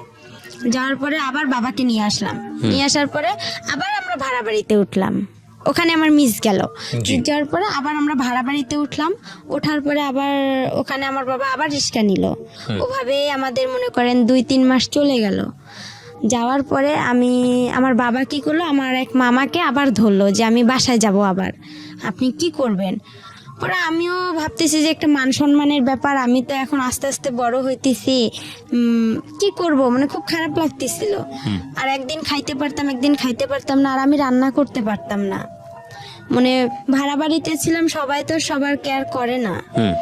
পরে যাই হোক, এভাবে দিনগুলো গেল। যাওয়ার পরে ভাত রান্না করতাম, আপনার মাটির যে পাত্র আছে জি। ওটাতেও তরকারি রান্না করতাম, ওটাতেও ভাত রান্না করতাম, কিন্তু গ্যাস ছিল না আমাদের রংপুরে, এখনো গ্যাস হয়নি। আচ্ছা, তো তখন আবার কি ছিল, একগুলো লম্বা লম্বা কাঠ ছিল, ওগুলো গোল করে কেটতে হয়, কাইটটা আবার আপনার কেরোসিন তেল দিয়ে ধরাইতে হয়। আমি খুব কষ্ট করে ধরাইতাম। আর একদিন রান্না করতে গেছি মাটির পাতিলে মুরগির গোস্ত, পরে দেখি মাটির পাতিল ভেঙে সব পড়ে গেছে চুলার নিচে। ওগুলো আপনি কি রান্না করেন নিজের জন্য খাওয়ার জন্য? হ্যাঁ, নিজে বাবার জন্য আর আমার জন্য খাবার। এখন হোটেল থেকে খাবার খাওয়া তো আর পোষাইতো না। বাবা যে ইনকাম করতো সেই ইনকামে দেখা যায় রিস্কার যে আপনার যে ভাড়াটা ওখানে মানে ইনকাম করে নাকি রাতে আবার একটা জমা দিতে হয়, সে জমাটা যদি এখন দেয় তাহলে আমাদের আর খাবারের টাকা থাকতো না। আমার বাবা যে এদিকে যাওয়ার জন্য এর কাছে যাইতো ওর কাছে যাইতো, দেখা যায় সে সময় পাইতো না, যে ইনকামটা করতো জমাটাই দিতে পারতো না, তাহলে কিভাবে খাবো? একবেলা রান্না করতাম, 2 বেলা খাইতাম। সেদিন আবার ওগুলো পড়ে গেছে। আমার বাবা আপনি বাবার সঙ্গে থাকতেন হ্যাঁ, থেকে বাবার ওই টেকনিক্যালি ওটা পড়াশোনা করতেন? না, ওটা ওখানেই আপাতত বন্ধ থাকলো। ভর্তি হওয়ার কথা ছিল, কিন্তু এই যে বাবা মাঝখান থেকে চলে আসলো, আর ওটা ভর্তি আমার তারপরে বাবার সঙ্গে থাকতেন, বাবাকে রান্না করে খাওয়াতেন? হ্যাঁ। আর মা থাকতো হচ্ছে বাড়িতে? হ্যাঁ, মা থাকতো নানার বাসায়, আমার ভাইকে নিয়েই আপনি থাকতো। মার সঙ্গে থাকতে পারতেন না, কারণ সৎমা আপনার সঙ্গে খারাপ আচরণ করতো? খারাপ আচরণ করতো, সে চিন্তা করতো যে আমি ইনকাম করতে পারি না, ওকে খাওয়াবো কি? আমার আচ্ছা। তো ছেলে আছে, তাকে তো খাওয়াইতে হবে। ওকে, আপনার বাবা খরচ দিত না আপনার সৎমাকে? না, সে খরচ দিত না, টোটালি বন্ধ ছিল। ঠিক আছে, বলেন তারপর। তারপরে যাই হোক, এভাবে আর কি আমি ওখানে পরে মুরগির মাংস পড়ে গেছে, আর অনেক শীত ছিল। আমার বা একটা চৌকি ছিল, ভাড়া বাসায় একটা চৌকি দিত বাড়িওয়ালারা, চৌকিতে খেতা বালিশ কোনো কিছুই ছিল না। পরে যে আমাদের রংপুরের অঞ্চলের ভাষায় বলে যে আপনার পল, যেটা খ্যার, ওই খ্যার কি করলো আমার বাবা কিনে আনলো, আয়নার নিচে বিছাই দিল। আর টিনের ঘর, অনেক বাতাস আসে, গাড়ি চলাচল করে রাস্তা দিয়ে, আর ওই বাতাসটা আসতো। আর আমার বাবার একটা লুঙ্গি আমি গায়ে দিয়েছিলাম, আর শীতে অনেক কাঁপছিলাম। আমার বাবা অনেক মানে হাত পা অনেক কোকড়া করে শুয়েছিল, আমিও ছিলাম। আমার বাবা আলাদা থাকতো, আমি নিচে থাকতাম। আর মাটি থেকে যে একটা ঠান্ডা ভাবটা ওটাও আসতো, ঠান্ডাতে খুব কষ্ট হতো আমার থাকতে। জি। পরে মুরগির ওটা পড়ে গেছিল, যাওয়ার পরে বাবা অনেক মারধর করছিল আমারে, বলতেছে এত কষ্ট করে আনছি সেটা ফালাই দিলা। তা আমি বলে আমি তো পারি না, আমি কি করব। তারপরে এটাই ভাবে যাওয়ার পরে পরে বাবা কি করলো, আমি অসুস্থ হইলাম। অসুস্থ বলতে আমাকে আর কি, আমি যেটা সত্যি কথা, আমি আর কি একটা অভিনয় করলাম যে আমি এতটাই অসুস্থ হব বা মানুষ দেখবে, তাহলে হয়তো বা খবর যাবে ওখানে। আমার লালবাগ থেকে আমার মার বাসা আপনার আর কি ভ্যানে বা রিস্কায় গেলে 20 টাকা লাগে। ওখানে গেলাম, ওখানে যাওয়ার পরে তারপরে হচ্ছে আর কি বাবা কি করলো, হ্যাঁ বাবা আবার কি করলো, আবার লোক ধরলো। আমি অসুস্থ হইলাম অনেক, মানে এই মামা যায় হাটে, ওই মামা যায় বাজারে। পরে ওদেরকে বললাম যে এরকম, আমার বাবা আবার বলতেছে আমার মেয়েটা খুব অসুস্থ। পরে আমার মাকে আবার যা বলছে যে এরকম ওর মেয়ে হচ্ছে রাস্তায় কাগজ কুড়াচ্ছে, মিথ্যা কথা আর কি বলছে। হ্যাঁ, সৎমাকে বলছে। পরে আমার বাবা আবার কি করছে, এই কথা শুনতে পারছে, শুনতে পাইরা আবার বলতেছে যে তুই কি কাগজ কুড়াইছিস? তা আমি বলতেছি না, আমি এসব জানি না। কয় শেখপাড়া থেকে খবর আসছে আমার কানে। তা বলছে আমি বলতে পারি না। পরে এমনও খবর গেছে, আপনি কি কাগজ করে কুড়িয়েছিলেন? না, কিন্তু আমার মার কানেই খবরগুলো দিয়ে দিছে, যে মামারা আমাকে দেখছিল বা ভাই প্রতিবেশী যারা দেখছিল তারা আর কি এই ধরনের কথাগুলো আমার মাকে গিয়ে বলছে যে আমাকে নাকি ভূত ধরছে, আমি পাগল হয়েছি এরকম। কিন্তু আমি অসুস্থ হয়েছিলাম, এটা একটা মিথ্যা কথা বলছিল আমার বাবা, যে আমার মেয়ে একটু খুবই অসুস্থ আর মাকে দেখার জন্য অনেক পাগল হয়ে গেছে। পরে আবার কি করলাম, এভাবেই গেলাম। আবার আমার বাবা কি করলো, মামা মামির হাত পা ধরলো, প্রতিবেশী মামা মামির হাত পা ধরে আবার আমার মার সাথে মোবাইলে কথা হয়। আমার মা আমার হচ্ছে মামিদের মোবাইল থেকে আমার বাবার সাথে কথা বলে, আমিও কথা বলি যে আমাদেরকে নিয়ে যান, আমাদের এখানে খুব কষ্ট হইতেছে। আর এরকম সৎমাকে? হ্যাঁ। তো আপনি আসল মার সঙ্গে যোগাযোগ করছিলেন না কেন ওই সময়? আসল মার সঙ্গে যোগাযোগ করছিলাম, বাট ওই সময়টাতে যোগাযোগ করেছিলেন? না না, কেন করেননি? করিনি, আমি তো তার বাসা চিনি না। বাবাকে বলেননি কখনো যে বাবা আমাকে আসল মা? তার কথা বললে বাবা অনেক মারধর করতো। ঠিক আছে, ওকে, পয়েন্ট। তারপর তারপরে এভাবেই হচ্ছে, আবার গেলাম ওখানে, যাওয়ার পরে বিচার বসলো, বিচার সালিশ বসলো। আমার বাবা আবার আমাকে শিখাই দিছিল যে তুমি ভূতের অভিনয় করবা।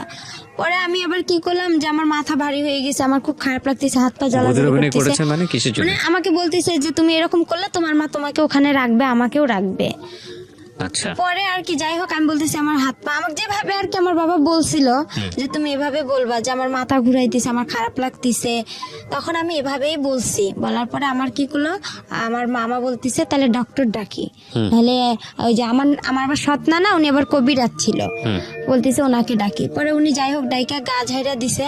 আমি আর পাইতেছি না যে আমি আর কি বলবো না, আর এসব করাটাও ঠিক না, আমি মনে মনে চিন্তা করতেছি। পরে আমি পানি টানি খেয়ে একদম ফুল রেস্ট নিলাম। পরে দেখতেছি ওরা সবাই মিলে যাই হোক আমার মা আর বাবাকে একসঙ্গে করে দিল। দেওয়ার পরে ওখানে থাকলাম, থাকার পরে 2-1 মাস হয়ে গেল। হওয়ার পরে আবার আমি 6-এ ক্লাস করতেছিলাম। তখন আমার ছোট মা বলতেছে যে এরকম করাটা কি ঠিক?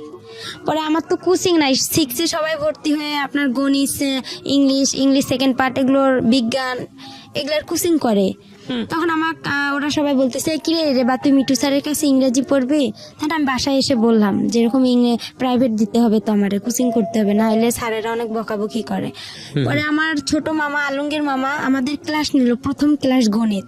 সেদিন উনি অঙ্ক দিছে, আমি অঙ্ক পারিনি। না পারার কারণে আমার মামা আমাকে 2 হাতে, মানে একটা বড় বাঁশের লাঠি দিয়ে আমার 2 হাতে 6টা কি 5টা মারছে, অনেক জোরে জোরে। ক্লাস 6 এর ঘটনা? হ্যাঁ, ক্লাস 6-এর ঘটনা। কেন পারোনি? পরে আমি টেনশন, বাসায় আসলাম, আইসা খারাপ লাগলো যে আপন মামা হলে কি পারতো সে আমাকে মারতে? সে তো জানে যে আমাদের ফ্যামিলির অবস্থাটা কি, আর আমি তো কোচিং করতে পারবো না, আমার তো সেরকম সামর্থ্য নাই, আর আমি কোনো স্যারের কাছেও যা বলতে পারবো না। কিন্তু আমার মামার এখানে আরো একটা ভুল হয়েছে, সে বুঝতে পারছিল যে তার বোনের এতটা সমস্যা, আমার বাবার অবস্থা খারাপ, তার একটা উচিত ছিল যে তার সবগুলো স্যারদের সঙ্গে কথা বলে আমাকে যে সব হাফ ফুল মানে ফ্রি করে দিছে, স্কুলের যে বেতন মাইনাগুলো দেওয়া লাগবে না, উপবৃত্তি করে দিছে। তার একটা উচিত ছিল যে একটা এরকম অসহায় মেয়ে, সবাই থেকেও না থাকা, তাকে আমরা একটু যদি কোচিং দেই, সব স্যারেরা মিলে সবাই যদি একটু হেল্প করতাম, তাহলে আজকে হয়তো আমার জীবনটা আরো বেশি ভালো হতো। তারপরে এভাবে আমি আবার কি করলাম, যে দেখি কোচিং টুচিং পাইতেছি না, পরীক্ষাও দিতে পাইতেছি না। পরে আমি কি করলাম, ওই যে আপনার টেকনিক্যালে ভর্তি হওয়ার জন্য আমি বাসা থেকে মাকে চাপ দিলাম। আচ্ছা, পরে আমার কাছে কিছু টাকা ছিল, আমার দাদিও কিছু টাকা দিছিল, ওই দিয়ে আমি 2টা মুরগি কিনছিলাম বাসায়। মুরগি কেনার পরে আমার আবার যে বয়সটা, এই বয়সে আবার আমার জন্ম নিয়ন্ত্রণের কার্ড হবে না। জন্ম নিবন্ধন? হ্যাঁ, জন্ম নিবন্ধন, ওটা কার্ড হবে না। না হওয়ার কারণে এখন ওখানেও তো আমাকে ভর্তি নিবে না। ওখানে যে আপুগুলো পড়ছে ওদের সাথে আমি যোগাযোগ করছি যে আপু আমিও টেকনিক্যালে ভর্তি হব। পরে আমি গেলাম, আমাকে স্যারেরা বলতেছে তুমি অনেক ছোট, তোমার বয়স নাই, তোমাকে এখানে নেওয়া যাবে না।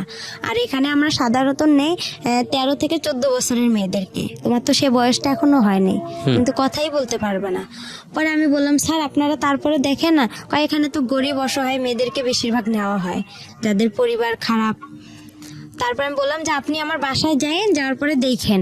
পরে সেদিন গেলাম, নিল না আমাকে। তারপরে আবার আমি বাসায় আসলাম, আসার পরে মাকে বললাম যে আমাকে তো নিতেছে না। পরে আমার মামা, যে ছোট মামা গণিত মাস্টার, ওনার সঙ্গে আবার আমাদের হচ্ছে ওখানকার একজন ভালো ব্যক্তি, উনি খুব প্রভাবশালী লোক, ওনার সাথে আবার আমার মামার খুব ভালো একটা সম্পর্ক। পরে আমার মা কি করলো, ওনাকে বললো, ওনার দ্বারাই আবার কি করলো, ওনাকে বললো যে আমার ভাগ্নিটা এরকম টেকনিক্যালে ভর্তি হতে চাচ্ছে, ফ্যামিলি এরকম, একটু আপনি চেষ্টা করে দেখেন। উনি আবার হচ্ছে আমি যে প্রাইমারি স্কুলে পড়ছি ওই ম্যাডামের হাজবেন্ড। ও পরে এখন হচ্ছে আমার ম্যাডামও বলছে যে, ম্যাডামের বাসায় 2-3 দিন গেছিলাম, যাওয়ার পরে ম্যাডাম আমাকে বলছে যে আমার ম্যাডাম এরকম অবস্থা, আপনি তো সবকিছুই জানেন। ম্যাডামরাও সবাই জানতো যে আমার ফ্যামিলিটা এরকম। জানার পরে যাই হোক ম্যাডাম কি করছে, আবার ওনার হাজবেন্ডকে বলছে রেবাকে দেখো একটু চেষ্টা করে টেকনিক্যালে ভর্তি করে দেওয়া যায় নাকি। পরে স্যার উনি আবার গেল, যাওয়ার পরে স্যারের সঙ্গে কথা বললো ইউসেফ টেকনিক্যালে। বলার পরে স্যার বলতেছে আচ্ছা ঠিক আছে আমরা দেখবো, আমরা আগে বাড়ি দেখবো, উনি বড় লোক না কিরকম, আপনাদের কথায় তো এখানে বিশ্বাস হবে না, আমরা নিজে গিয়ে যাচাই করে তারপরে নিব, আর উনি তো অনেক ছোট, তো বলতেছে একটু দেখেন চেষ্টা করে নেওয়া যায় নাকি। পরে এভাবে ওনারা আসলো, আসার পরে আমার বাসায় আমার এক খালা ছিল প্রতিবেশীও, পরে বলতেছে রেপাদের বাসা কোনটা। পরে আমি ওখানে আবার নাম চেঞ্জ করছিলাম, আমার নাম হচ্ছে আবার রেবা, 2 জন ছিলাম আমরা থাকার কারণে নামটা হচ্ছে, আমার সাথে আরেকটা আপু ছিল, উনি আবার বলতেছে তুমি এত অসহায় তো তোমার নামটা একা দিয়ে দে। তা আমি আর এতটা বুঝি না, আমি বলছি আচ্ছা আপনাদের যেটা ভালো হয়। আর আমি আবার সবসময় বেশি এটা বুঝি যে আমাকে যে ভালো, মানে আমার একটা কোনো কিছু পছন্দ হলো অন্যের উপর আমি বেশি নির্ভর করি, আমি নিজের উপর নির্ভর করি না, যে অন্য তো আমার জন্য ভালোই বোঝে, আমার ভালোটা তো আমি কি আর বুঝবো। পরে ওই নামটা দিলাম, পরে আয়সা বললো একা, বলছে পরে চেনে নে, বলছে একা একটা রেবার বাসা কোনটা, পরে রেবার বাসা, বাবা একরামুল, মা খালাদা। বলার পরে আমার খালা বলতেছে ওইটা, ওর বাবা কি করে। আমি আবার তখন কি করছিলাম, মানুষের বাসায় আমার মামার বাসায় ভুট্টা যে ছিলে ওই ভুট্টা ছিলতে বসছি বৃষ্টির দিন। পরে আমার খালা পরে ডাকতেছে, বলতেছে রেবা তোর বাসায় এরকম, রেবা রেবা করে চিল্লাচ্ছে। পরে স্যার নাকি বলতেছে যে ওকে ডাকতে হবে না, ওর বাসা কোনটা দেখাই দেন। পরে বলতেছে এইটা, বলতেছে আপনি কি সত্যি কথা বলতেছেন, বলতেছে হ্যাঁ। ওর কি সৎ মা, ওর বাবা কি ভ্যান চালক, বলতেছে হ্যাঁ। পরে বলতেছে ও মেয়েটাকে এখন ডাক দেন। পরে আমাকে ডাক দিল, পরে আমি বলতেছি সালাম দিলাম যে স্যার আপনি ভালো আছেন, বলতেছে হ্যাঁ। বলছে তোমার বাসা, আমি বলছি এইটা। কয় তুমি যে ওই পাকা বাসা থেকে বের হয়ে আসলা, তা আমি বলছি স্যার ওটা আমাদের বাসা না, আমি ওখানে ভুট্টা খুলতে গেছিলাম আর কি, ভুট্টা খুললে আর কি ওগুলা খড়ি, আমাদের অঞ্চলে বলে যে খড়ি লাকড়ি রে, ওইটা আনার জন্য গেছিলাম। কয় তোমার মা, আমি কই আমার মা তো গরুর জন্য ঘাস কাটতে গেছে আর আমার বাবা ভ্যান নিয়ে গেছে। বলার পরে বলতেছে আচ্ছা তুমি তাহলে পরীক্ষা দিতে আসো অমুক দিনে।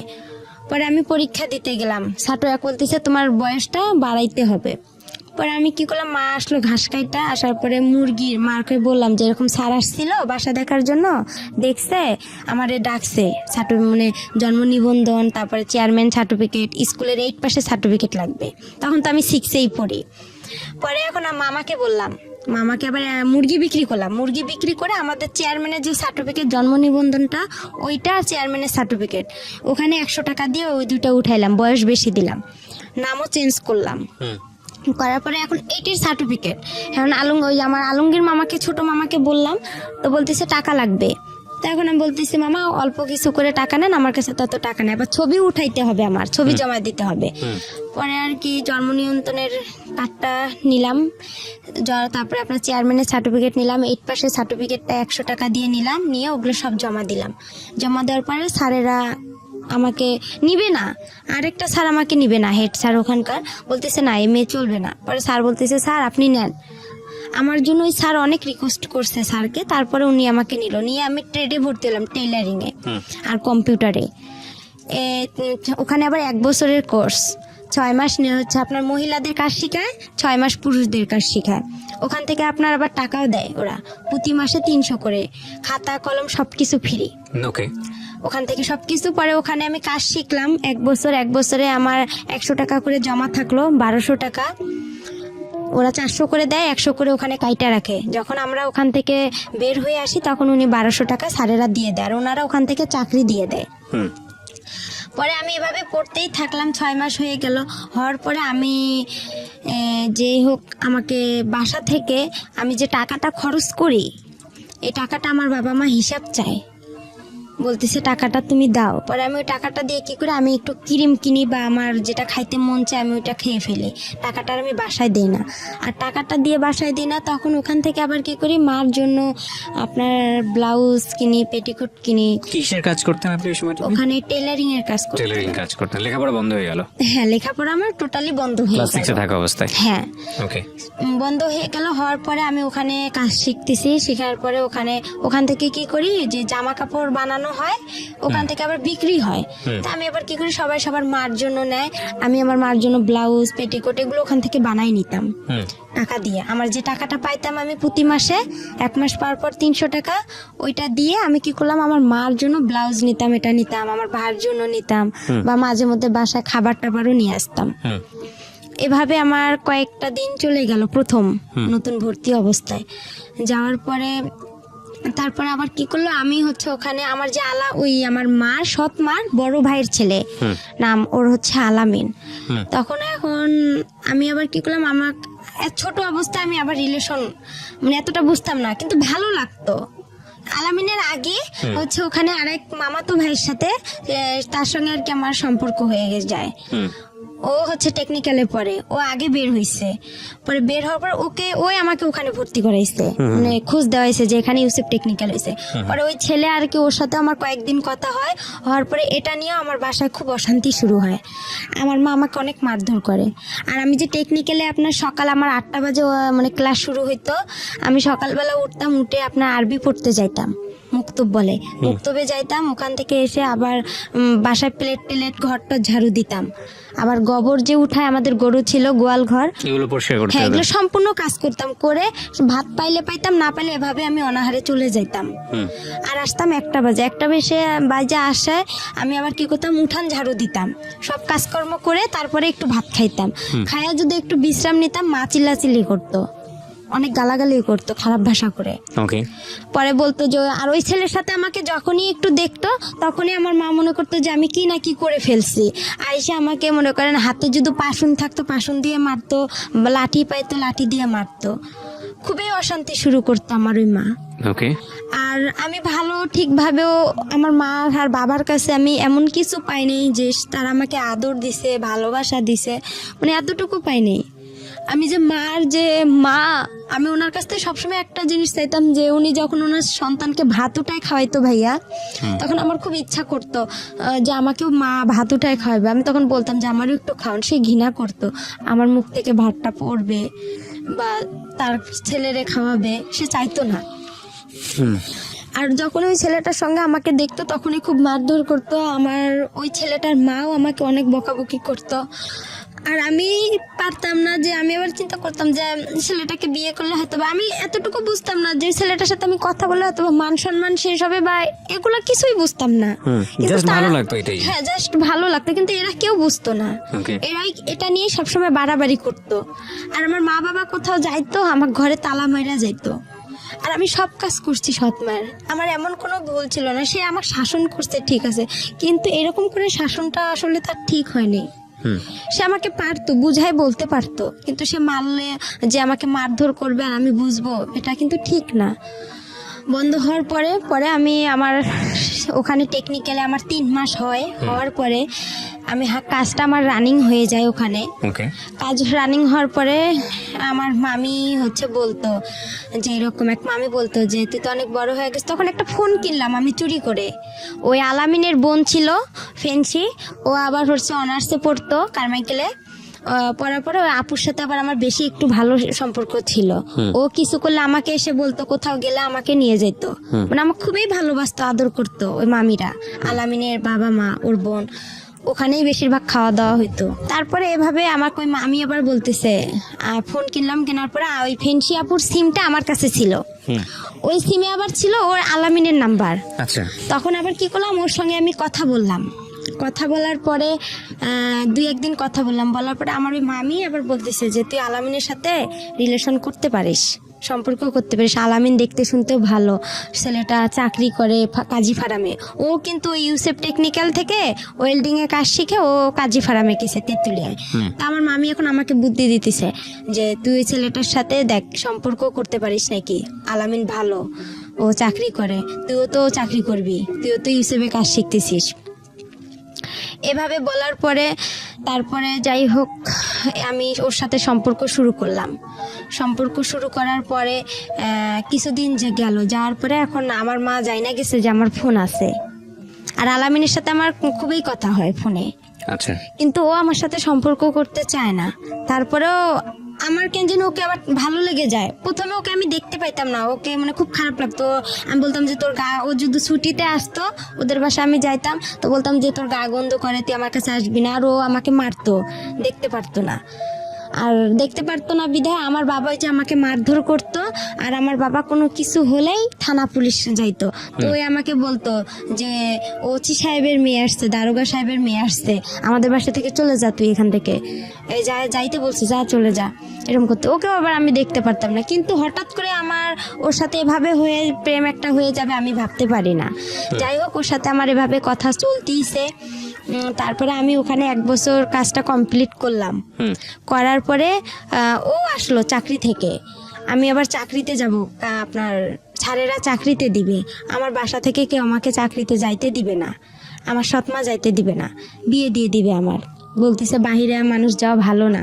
হুম ও এখানে আরেকটা কথা আছে, আমি যখন টেকনিক্যালে ভর্তি হইলাম ভাইয়া, তখন হচ্ছে আমার যে মুরগি দুইটা ছিল বলছিলাম, ওই মুরগি দুইটা যে বিক্রি করে আমি মনে করেন এগুলো কাস্ট সার্টিফিকেট, জন্ম নিবন্ধন এগুলো জোগাড় করে যে দিলাম, তখন আমার ওই সৎ মামিরা বলছিল যে হচ্ছে ও তো ওখানে গেলে একদম খারাপ মেয়ে হয়ে যাবে, ও যে খারাপ, গ্রামে কত ছেলের সাথে সম্পর্ক করে, আর ওখানে গেলে তো অনেক খারাপ হয়ে যাবে। হুম তা আমি তাদেরকে বলছি যে আমি ওখানে গেলে কিছুই করব না, কেন আমি মনে মনে তো আলামিনের সঙ্গে কথা বলি, হুম তখন আর আমি ওখানে কারোর সাথে সম্পর্ক করব। পরে আমার বাসা থেকে কিন্তু যাইতে দিবে না, টেকনিক্যালি কেউ ভর্তি হইতে দিবে না।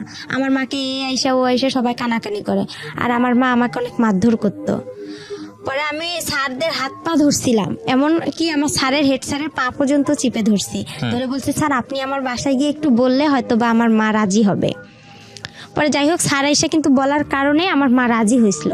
কিন্তু আমার মামিরা আমাকে গ্রামের কেউ বলেনি যে মেয়েটা ওখানে গেলে ভালো হবে বা মেয়েটা একটা কাজ শিখবে, নিজের পায়ে দাঁড়াইতে পারবে, আমাকে এই উৎসাহটা কেউ দেয়নি। তারপর ওখানে আমার কাজটা কমপ্লিট হওয়ার পরে আমাকে স্যারেরা চাকরি দিবে, আমার চাকরি করার জন্য আমার ফুপির বাসায় গেলাম, ছোট ফুপির বাসায়, আমার দাদার বাসায় যায়। ওদের কাছে আমার ফুপা আবার ইন্টার পাস, তা বললাম আপনি তো শিক্ষিত মানুষ, তা আপনি একটু কিছু ভালো মন্দ বুঝবেন। পর ওনাকে ডাইকে আনলাম, ডাইকে আনার পরে উনি আসলো, আসার পরে স্যারদের সাথে কথা বললো যে আপনারা কোথায় চাকরি দিবেন, কি আসল বিষয়, মেয়ে মানুষ। তো পরে স্যারেরা বললো যে আমাদের অনেক মেয়ে আছে, শুধু ও না, আমাদের এই ব্যাচের অনেক মেয়ে যাবে। আচ্ছা ও ভালো জানে, কেন ও তো এতদিন পড়ছে, আর আমাদের এটা এমন খারাপ কোনো প্রতিষ্ঠান না, এটা আমাদের একটা সংস্থান থেকে এটা হয়েছে, আপনি চাইলে যাচাই করতে পারেন। আর পরে এখন স্যার বলতেছে দেখেন ওর তো সৎমা, আমার সৎমাও কিন্তু ওই আমার টেকনিক্যালে গেছে। ওখানে যাওয়ার পরে যাই হোক, পরে মাই কথাটা শুনতে পারছে। মা যখন শুনছে যে সৎমা বলছে আমার ফুপা যে ওর সৎমায় ওকে একটা ভালো কাজ দেন, আমার এই সৎমাই কথাটা শুনে আরো তার অবস্থা খারাপ হয়ে গেল। এভাবে আমি গাজীপুরে চাকরিতে আসলাম, গাজীপুরের নতুন বাজার, ওখানে আমি গার্মেন্টসে চাকরিতে আসলাম।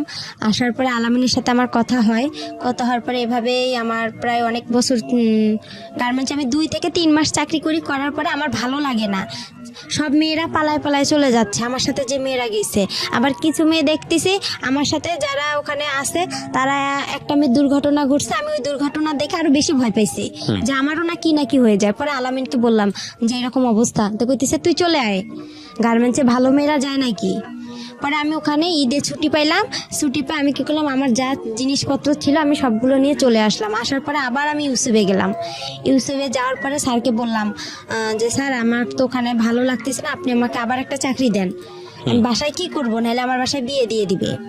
পরে আলামিনও ছুটিতে আসলো, আসার পরে স্যারকে বলতেছে একটা মেয়ে আছে সেলিনা না, ওর সাথে তুমি কন্ট্যাক্ট করো, কন্ট্যাক্ট করলে দেখো একটা চাকরি পাইতে পারো। ও নারায়ণগঞ্জে ডাচ বাংলা প্যাক লিমিটেডে চাকরি করে, ওখানে ভালো ব্যাগের কোম্পানি, ওখানে যাও।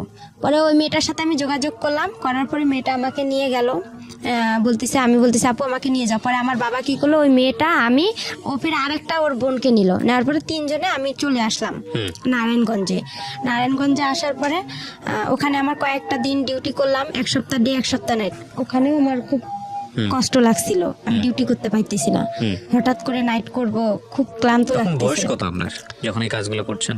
তখন আমার বয়স হাইয়েস্ট হইলে আমার বয়সটা আমি বলতে পারবো না, কিন্তু কোন ক্লাসে পড়ার বয়স? 6-এ। 6-এ থাকা অবস্থায় ঘটনাগুলো ঘটছে। 6-এ তখন 1 বছর আমার গিয়ে হয়ে গেল, তাহলে 7 ক্লাস 6-7 এর বয়স। 7 বয়সের কথা।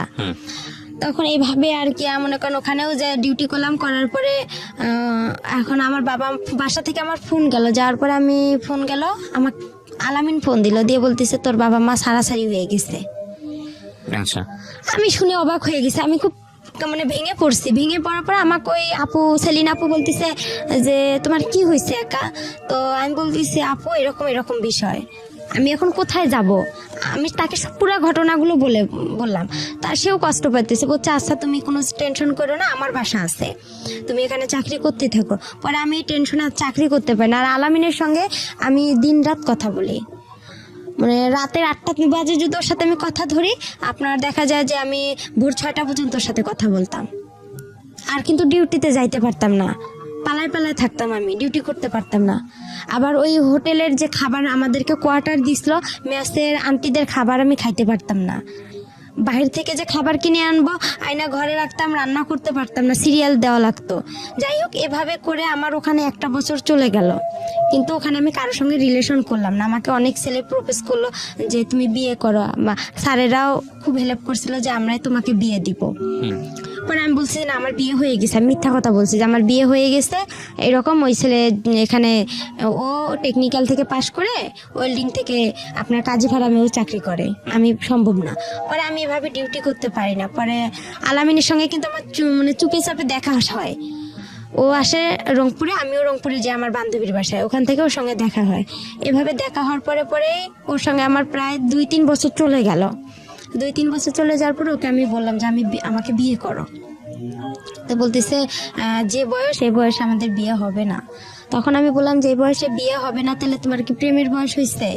প্রেম করতে বলছে হ্যাঁ, আমার প্রেমের বয়স হয়েছে, আমার বিয়ের বয়স হয়নি। তখন ওই মেসের আপুরা যারা বড় আপু ছিল সবাই আমাকে বলতেছে যে দেখো একা, তোমার হচ্ছে ওই ছেলে তোমাকে কখনোই বিয়ে করবে না। তারপরে যাই হোক, এভাবেই চলে গেল। পরে আমি আবার রংপুরে চলে আসলাম। ওই ছেলে আলামিন আমাকে মেসে থাকার জন্য টাকা দিল, আমি লালবাগে মেসে উঠলাম। ডাইরেক্ট রংপুর থেকে সেলিনা আপু, যে আপু আমাকে নারায়ণগঞ্জে নিয়ে গেছে, ওই আপুর বাসায় আসলাম। আসার পরে ওখান থেকে ওর খালাকে, আবার ওর খালা মেসের বুয়া ছিল, পরে ওই বুয়াকে বললো যে খালা দেখেন এই মেয়েটাকে মেসে উঠানো যায় নাকি, মেসের লোক আমাকে নিবে না।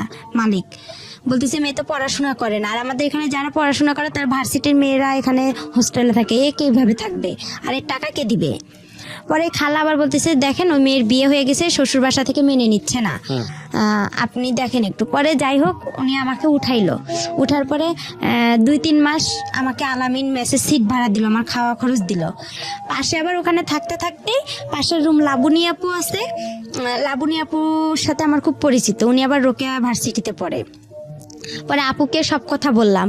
পরে আপু বলতেছে ওই ছেলে তোমাকে কখনোই বিয়ে করবে না, ও একটা ফালতু ছেলে, তুমি এসব বাদ দাও।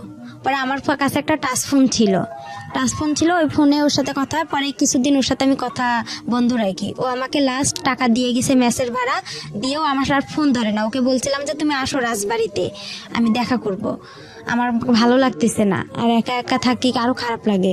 সব আপুরা চলে যায়, আমি মেসে একাই থাকতাম ভাইয়া।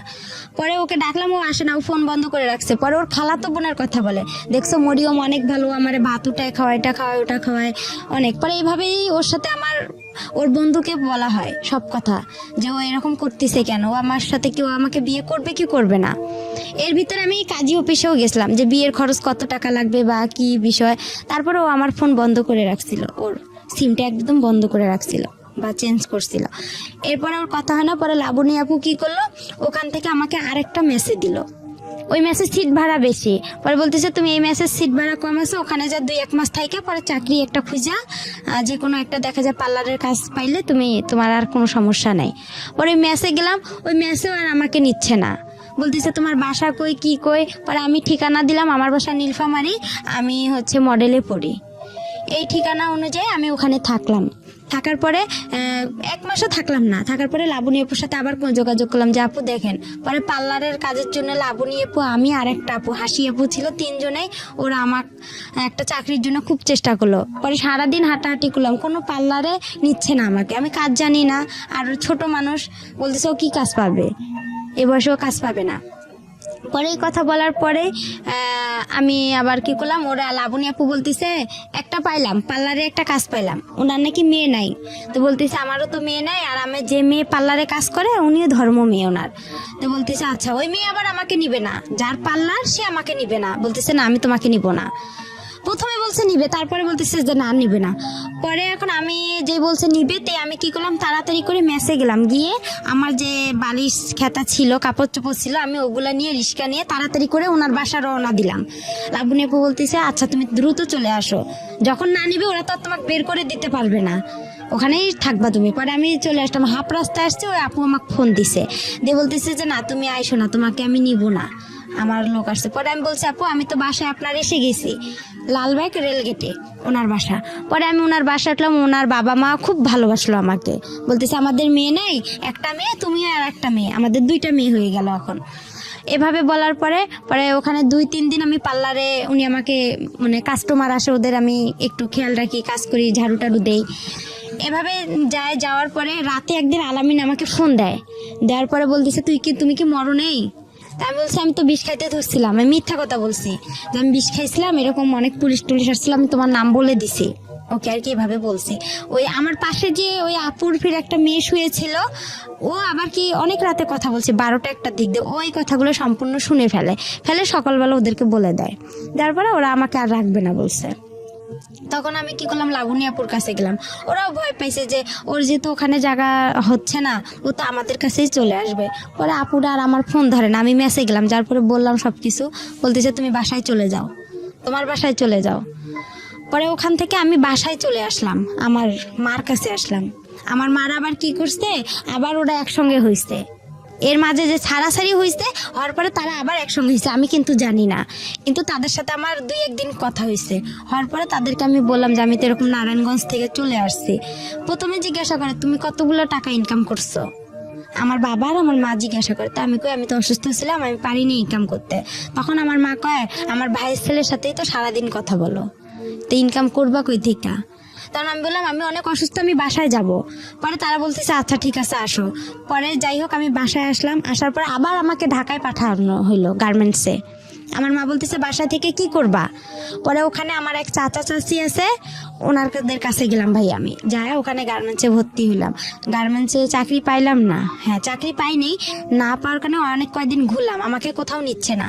ওখানেও বলতেছে আমি ছোট। ওখানে আবার কয়েকদিন থাকলাম, থাকার পরে ওখানেও এক ছেলেকে পছন্দ করলাম, যে আলামিন তো আমার সাথে সম্পর্কই করতেছে না। তো ওখানে আরেক ছেলেকে পছন্দ করছিলাম, এটা আমার দাদা বাড়ির এলাকারই, নাম রতন ছিল, ছেলেটা ইন্টারভার্স ছিল। ও আর কি বাসা থেকে রাগ করে গার্মেন্টসে কাজের জন্য গেছিল। পরে আমার সাথে দেখা হয়, ওকে আমি আর কি বলি যে আপনাকে আমার খুব ভালো লাগে, আমি আপনার সাথে রিলেশন করতেছি, আমি এইভাবেই ডাইরেক্ট ওনাকে বলছি। তো উনি আবার কি করছে, ওর যে ভাই ছিল, ওর খালাতো ভাই, ওর বাসার আমার বাসা একসঙ্গে, ও আবার আমার বড় আব্বার ছেলে হয়, ওর খালাতো ভাই। পরে ও বলছে ও তো আলামিনের সাথে এরকম হয়ে গেছে। পরে রতন বলতেছে না আপনি যেহেতু আগে রিলেশন করছেন আমার পক্ষে সম্ভব না। তখন ওটাও আমার ক্লোজ হয়ে গেল। পরে আমি চাকরি পাইতেছি না, পরে আমার কি ওই যে চাচা চাচির কাছে আমি থাকি, ওনারা আবার কি করলো, আমাকে ওই যে চাচার কাছে আমি প্রথমে গেছি, সে চাচা আমাকে রাতের বেলা, আমি তো চাকরি পাইনি, ওনার মেয়ে আছে, ওয়াইফ নাই, ওয়াইফ সাইরা দিছে, মেয়েটা আমার ছেলে একটু বড় হবে 1 বছর, ও গার্মেন্টসের চাকরি পেয়েছে। ওর বাবা হঠাৎ করে রাতের বেলা মেয়েটা ঘুমাইছে, উনি আইসা হাত দিতে চাচ্ছে মানে মুখে, মনে করছে আমি অনেক ঘুমাই গেছি, কিন্তু আমি তো ঘুমাইনি। তখন আবার আমি ফেসবুকও চালাইতাম হালকা পাতলা, অতটা বুঝতাম না, মেসেঞ্জার করতাম বা নাটক দেখতাম। পরে আমি ওখান থেকে বাসায় ফোন দিলাম রাতেই যে বাবা এরকম উনি এরকম করতেছে চাচা। পরে কি করলো, ওখান থেকে আমাকে আরেক চাচার বাসায় পাঠানো হলো। পরে বলতেছে দেখেন আমার মেয়েটাকে নেন, ওকে একটা চাকরি দেন, গার্মেন্টসের চাকরি। পরে ওখানে থাকলাম, এই রতনের সাথে যে সম্পর্ক করতে চাইছিলাম, এটা আর কি আমার চাচা চাচি জানাই গেছে, বলতেছে এই মেয়ে তো বেয়াদব। আর আমি কথা বলি ফোনে বেশি, আমার ফোনে তখন অনেক রং নাম্বার আসছিল, তো আমি কথা বলতাম। পরে আমার যে চাচা চাচি ওটা পছন্দ করতো না, পরে আমাকে কি করলো, ওখান থেকে ওরা বাসায় পাঠার কথা বলছিল। পরে আমি ওখানে পেপারে দেখলাম কাজী ফার্মে নিয়োগ দিছে। পরে আবার আমি ওদেরকে বললাম যে এরকম চাচি কাজী ফার্মে নিয়োগ দিছে, আমি এই চাকরিটা অনেকদিন ধরে করতে চাই, আমার খুব ইচ্ছা, এখানে নাকি অনেক স্যালারিও দেয় ভালো, কাজও কম। পরে যাই হোক ওখান থেকে এখন বাসায় আসবো, টাকা নাই গাড়ি ভাড়ার। পরে আলামিনকে ফোন দিছি যে আমি এরকম অবস্থায় আছি, আমার কিছু টাকা দেবো। আবার আমাকে 1500 টাকা দিছে, ওই টাকা দিয়ে আমার চাচা সহ আমরা বাসায় চলে আসলাম। বাসায় আসার পরে আমার মা বাবা অনেক অস্থির হয়ে গেছে, মানে আমাকে মারবে না ওরা কি করবে, মানে ওরা বুঝে উঠতে পারতেছে না। পরে কিছুদিন যাওয়ার পরে একটা আমি আপনার কাজী ফার্মে বললাম যে এরকম নিয়োগ আসছে, আমার চাচাকে আবার বললাম যে চাচা যাই হয়েছে, আমি রতনের সাথে যেটাই করছি, বা আপনার আমি হাত জোর করে আপনি বাসায় যা মা বাবাকে একটু বুঝা বলেন আমাকে যাতে একটু পরীক্ষাটা দিতে দেয়।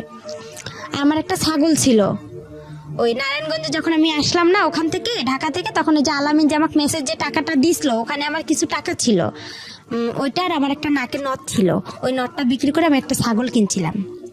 তো এই ছাগলটা ছোট ছিল, অনেক বেশ বড় হয়ে গেছে, 5000-6000 টাকা হবে। পরে এখন আমি যে ফার্মে পরীক্ষা দিতে যাবো, আমাদের কাছে কিন্তু কোনো টাকা নাই। আমার মা আবার আসলো রংপুরে আমার নানার বাসায় বেড়াইতে, যাই হোক ওখানে আসলো, আসার পরে আমার বাবা আর আমি কি করলাম, পরীক্ষা দেওয়ার জন্য আমরা যাবো কুড়িগ্রামে। তারপরে আর কি হচ্ছে ভাইয়া মনে করেন এভাবেই গেল, যার পর পরীক্ষাটাও দিলাম, দেওয়ার পরে বাসায় আসলাম। বাসায় আসার পরে আমার ওই বাসায় রাজমিস্ত্রি এক কাজ করে আমার চাচার বাসায়, ছেলের বিয়ে হয়ে গেছে। বিয়ে হয়ে যাওয়ার পরে ওই ছেলের সাথে আর কি আমার মা আমার বিয়ে দেওয়ার জন্য খুব চেষ্টা করার পরে হচ্ছে আমি বলি যে না, আমি বিয়ে করব না। আমি তখন আমার একটা টাচ ফোন ছিল, ওটা বিক্রি করতে চাচ্ছি, যে বিক্রি করে আমি আর একটা ওই যে পরীক্ষা দিব, পরীক্ষার রেজাল্ট ভালো বের হলো, ওখানে আমি চাকরি করব। তো যাই হোক, ওটা আর হয়নি। পরে ছেলেটাকে দিয়ে আমার বিয়ের জন্য খুব চেষ্টা করেছিলাম আমি বিয়ে করবো। তখন আবার আলামিন আমার তার 2 দিন পরে ফোন দিছে। আলামিনের সাথে আমার কথা হয়েছে। কথা হওয়ার পরে আমার যে দাদি অন্ধ ছিল তাকে আমি রান্না করে দিতে গেছি। আমার বাবা আবার আমার দাদিকে পছন্দ করে না, রান্না করতে কেন গেছি এটা নিয়ে আমাদের বাসায় একটু হালকা পাতলা কথা হইতে হইতে মারধর শুরু হয়ে গেল। আমাকে বাসায় বৃষ্টি পড়ছে, আমাদের টিনের ঘর ছিল, বৃষ্টি পড়ে খাট ভিজে গেছে বিছানা। এখন আমার মা বলছে ওইটা উঠায় ফেলাও। তাই আমি বলতেছি এতটুকু ভিজাতে কিছু হবে না। এই সামান্য একটা কথা নিয়েই আমাকে তারা অনেক মারধর করলো, অনেক এমনভাবে মারধর করলো যা মানে গাছের যে মোটা ডালগুলো আছে ওই ডাল দিয়ে অনেক মারছে। মারতে মারতে আমি যে টিন ঘরের যে একটা কোনাচি থাকে, কোনাটা মানে টিনের 2 সাইড দিয়ে বের হয়ে আমি চলে গেলাম। মানে আমাকে লাঠি দিয়ে এমনভাবে ঘুতানো হচ্ছে যে আমার মানে শরীর মানে ছিদ্র হয়ে যাচ্ছে। এভাবে বের হলাম, হওয়ার পরে সকাল আমার কেউ আসলো না আগাইতে। পরে আমার বড় আম্মা বলতেছে মেয়েটারে এভাবে মাইরা ফেলাইতেছে, তুই দেখতেছিস না? আমার সৎমারে বললো, আমার ভাই আর সৎমা ভ্যানের উপরে বসে আছে, কেউ কিন্তু আমাকে আগাইতে যায়নি। পরে আমার ওই বড় আম্মা এসে দরজা, একরামুল তুই দরজা খোল, মেয়েটারে কি মেরে ফেলবি, এভাবে বলার পরে দরজাটা খুলে দিল। পরে সকাল হয়েছে, হওয়ার পরে আমি আবার কি করছি, আমার মার সাথে আবার সকালে আবার আমার বাবা ঝগড়া লেগে গেছে। লাগার পরে আবার কি করছে আমার বাবা, বলতেছে তুই চলে যা। আমার মা চলে যাবে দাদার বাড়ি, নানার বাসায়, ওনার ছেলেকে নিয়ে। তখন আমি বলতেছি আমিও আমার মার কাছে চলে যাব, আমার নিজের মার কাছে চলে যাব, আমার মোবাইলটা নিয়ে দেন, আমি মোবাইলটা বিক্রি করলে আমার টাকা হবে, এই টাকা নিয়ে আমি চলে যাব। এভাবে বলার পরে দেখা যায় আমার বাসায় আর কি আমার ওই গ্রাম অঞ্চলে আমার যে দাদা ছিল বিচারক, উনি এসে আর কি যাই হোক করতেছে, দরকার নেই কেউ কারো কোথাও যাওয়ার দরকার নেই, একরাম তুই ভালো হ, মেয়ে এখন একটু বড় হয়েছে, বিয়ের সাথে ঘর আসবে, এখন তুই ভালো হ। হওয়ার পরে এভাবেই যাই হোক হয়ে গেল। হওয়ার পরে চুপচাপ সবাই সন্ধ্যা লাগছে, সন্ধ্যার সময় আমার বাবা দোকানে গেছে, ভাই বাহিরে, মা রান্না করতেছে। আর আমার মা আবার ওই যে রংপুরে আমি যেদিন পরীক্ষা দিতে গেলাম সেদিন আমার মা ওখান থেকে ঘর বিক্রি করে 5,000 টাকা নিয়ে আসছে। ওখানে যে আমার আগের ঘর বাড়িগুলো ছিল রংপুরে নানার বাসায়, ওগুলো সব বিক্রি করে চলে আসছে ওরা।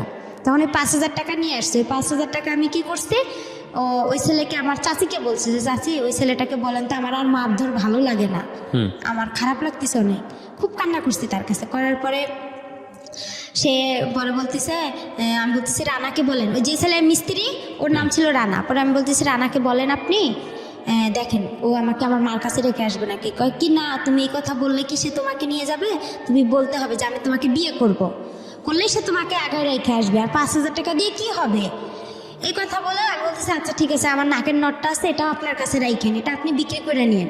আমি ভাবলাম যে সবারই তো একটু না একটু লোভ আছে। পরে এভাবে সন্ধ্যা লাগছে, আমার সবাই দিক ওদিক হয়েছে, আমি 5,000 টাকা নিচ্ছি। আর আমার ব্যাগের কাপড় চোপড় আগে থেকে আমার ওই চাষির ঘরে ছিল, ওই কাপড় চোপড় নিয়ে ছেলেটা আসছে সন্ধ্যার দিক দিয়ে। ছেলেটা আগে থেকেই বাহিরে ছিল, ও মানে সাইকেল নিয়ে। পরে ওই ছেলেটা আসছে সন্ধ্যার দিক দিয়ে আমি ছেলেটার সঙ্গে চলে গেছি। ছেলেটা অনেক দূরে মানে ভয় পাচ্ছে। আর আমার আব্বু একটু মানে পুলিশ থানা এরিয়া করতো, আওয়ামী লীগ করতো। পরে সে কী করছে, আবার খবর পাইছে সঙ্গে সঙ্গে যে আমি বাসা থেকে খোঁজাখুঁজি করছে আমাকে। মা দেখছে এসে টাকাও নাই, আমি তো পালাই আসছি। পরে ছেলেটা অনেক দূরে সাইকেল চালাইতে এক বাসায় এসে বলতেছে একে একটু ভ্যানে উঠাই দেন। পরে আমাকে ওখানে আবার অনেক পুলিশ গ্যাঞ্জাম হচ্ছে রাস্তায়। ছেলেটা আবার খুব ভয় পেত, মানে একটু মূর্খ ছিল, খুব পুলিশ ভয় পেত। পরে বলতেছে উনারা আবার কী করলো, আমাকে ভ্যানে উঠে হাফ রাস্তা পার করে দিল, যে জায়গাটা গ্যাঞ্জাম। পরে ওই জায়গাটা আমি গেলাম, যাওয়ার পরে ছেলেটা আবার আমাকে সাইকেলে উঠে নিল। নেওয়ার পরে সে অনেক জোরে সাইকেল ছাড়ছে। পরে আমি রাস্তায় পড়ে গেছিলাম, ঘুরতে ঘুরতে অনেক দূরে চলে গেছিলাম, মাথায় ব্যথা পেয়েছিলাম, কোমরেও আঘাত পেয়েছিলাম। হ্যাঁ, পরে হওয়ার পরে সে আমাকে তার মামির বাসায় নিয়ে গেল। নিয়ে যাওয়ার পরে তার মামাতো বোনেরা আমার ব্যাগটা খুলে দেখলো কি আছে। যখন 500 টাকা নোট ছিল, গ্রাম অঞ্চল, 5,000 টাকা পেয়েছে তারা মানে খুবই একদম খুশি হয়ে গেল। পরে আমি বলতেছি যে আমার মাথায় পানি ঢালা হলো, আমাকে পানি খাওয়ানো হয়েছিল। হওয়ার পরে আমি একটু হালকা ভালো লাগতেছিল। পরে বলতেছে ছেলেটা আমার ঘরে একা, ওরা সবাই বের হয়ে ছেলেটাকে আমার ঘরে রেখে আসছে। পরে ছেলেটা আমার গায়ে টাচ করতে চাচ্ছে।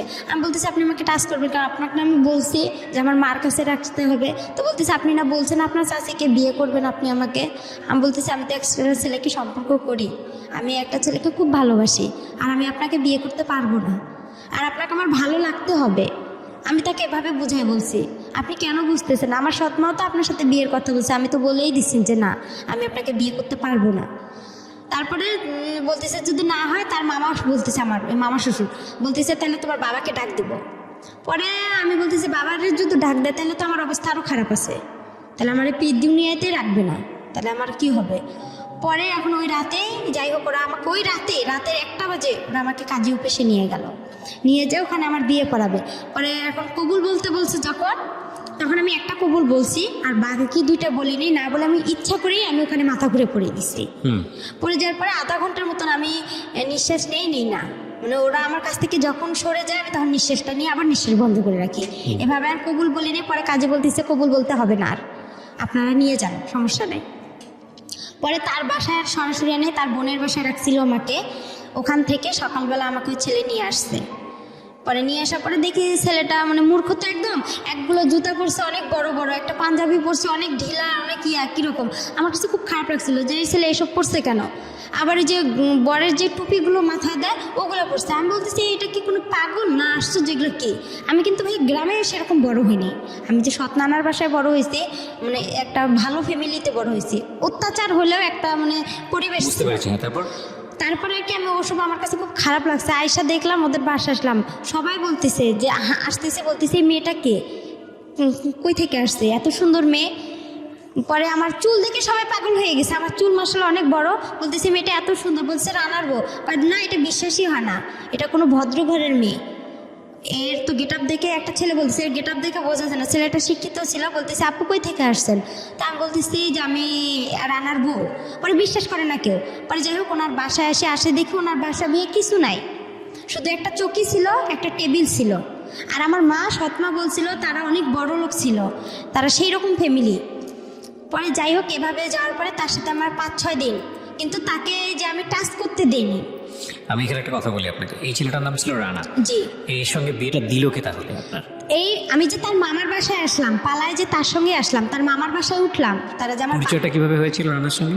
পরিচয়টা হয়েছিল আমাদের বাসার পাশে যে চাচার বাসায়। সে ওনার সঙ্গে পালিয়েছিলেন কেন? পালিয়েছিলাম ওই যে বাবা যে মারধর করলো আমাকে, মারধর করলো, তখন আমি আর খুব চিন্তা করলাম যে এত মার খাইছি আমি আমার মার কাছে রানাকে কেন বেছে নিলেন? রানাকে কেন বেছে নিলাম, ও একটু হাবা বুবা টাইপের ছিল। আচ্ছা, তো আপনি হাবা গোবা মনে করে ওর হাত ধরেছেন, ও আপনাকে হাবা গোবা বানিয়ে দিয়েছে। যাই হোক তারপরে যাই হোক ওই 5,000 টাকার কারণে ওরা আমাকে এরকম করছে। পরে যাই হোক আমি যখন আসলাম, পরে আসার পরে একটা মহিলা আমাকে জিজ্ঞাসা করতেছে তুমি কি এটা ইচ্ছা করে বিয়ে করছো না, এটাতে কোনো সমস্যা আছে? আমি চুড়ি পরতেছি না, নাকে ফুল পরতেছি না, আমি বলতেছি আমাকে এসব ভালো লাগে না, আমি এসব পরবো না। তখন বলতেছে কেন পড়বে না, ওই আমার খালাটা বলতেছে, ওর খালা শাশুড়ি। তা আমি বলতেছি যে আপনাকে একটা সত্যি কথা বলবো। তো বলতেছে বলো। আমি বলতেছি আমার বাসা এখানে, আমি এভাবে আসছি। তখন বলতে আমি তার পা চিপে ধরছি, ধরে খুব কান্না করছি ভাইয়া, মানে এতটা পরিমাণের কান্না করছি যে আমাকে আপনারা একটু হেল্প করেন, আমি ওর সঙ্গে থাকবো না। তখন আমার কাছে ফোন টোন কোনো কিছুই ছিল না। আর ওখানে আরেকটা বিষয় যে আমি যখন ওই ছেলেটা আমার ঘরে একা টাচ করতে গেছিলো ভাইয়া, আমি বললাম যে আপনি আমাকে টাচ করেন, আপনার সাথে তো আমার বিয়ের কথা না, আপনি তো আমাকে মার কাছে রেখে আসবেন, আপনি কেন এসব করতেছেন? তখন বললো যে আপনার বাবাকে ডাক দিব। পরে তখন আমি কী করলাম, কাজী ফার্মে ফোন দিছিলাম। কাজী ফার্মে ফোন দিয়ে ওখানে এক প্রদীপ নামে ভাইয়া ছিল, ওর কাছে কথা বললাম যে ভাইয়া আমি এরকম সমস্যায় পড়ছি, আপনি কি বলেন? আমি পারবো না, আমি আমার মার কাছে যাবো, নাহলে আলামিনকে একটু বলেন না কষ্ট করে, ও আমাকে এখান থেকে নিয়ে যাক, নাহলে আমাকে বিয়ে করুক। বলতেছে না, ও তোমাকে কখনোই বিয়ে করবে না, তুমি এসব বাদ দিয়ে দাও, ওই ছেলেকেই বিয়ে করো। পরে এভাবে বিয়েটা হয়ে গেল। হওয়ার পরে আমি যখন ওই যে আসলাম, আমার খালা শাশুড়ির সব কিছু বললাম।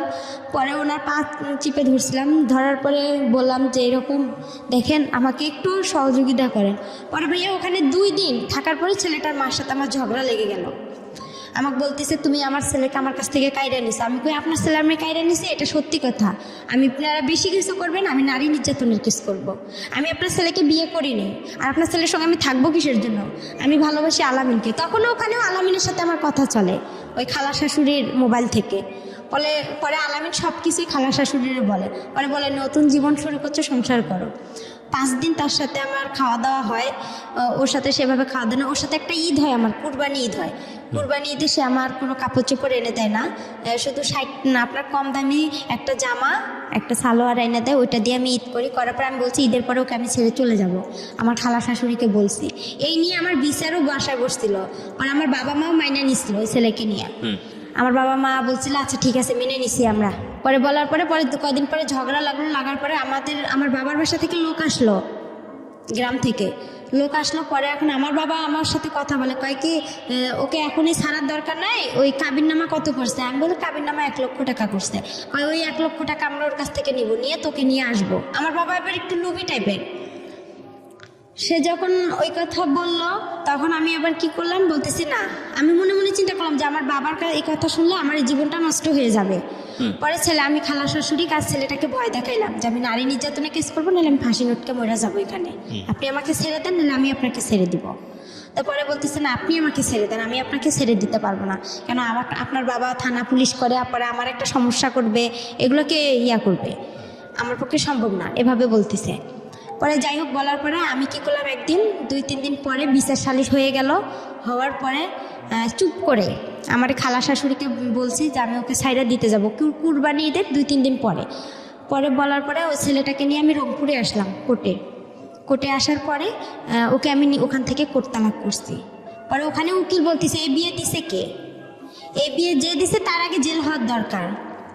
পরে ওখানেও আমি খুব কান্নাকাটি করি তাদের কাছে। কান্নাকাটি করার পরে ছেলেটা আবার কী করলো, আমার যে 5,000 টাকা ওরা নিছিল, আমি বলছি আমি তো আপনাকে ছাইরা দিতে গেলে আমার তো টাকা লাগবে, কিন্তু আপনি আমাকে ফুল টাকা 5,000 দিবেন, আমি ওই টাকা নিয়ে আমার যেখানে মন চায় আমি সেখানে চলে যাব। তখন তো আর আমার বাবা আপনার কিছু করতে পারবে না। পরে ওখানে ওকে আমি কোর্ট তালাক করে আমি কি করলাম, আমার মার বাসা আমি এতটুকু জানি, আপনার বগুড়ার দুপচাচি আসলাম ঠিকানা খুঁজতে আইসা বললাম আমার মার নাম বলছি রোকেয়া। আর রোকেয়া বলার পরে তখন আসল মা? হ্যাঁ আসল মার কাছে আসলাম। কত বছর বয়সে?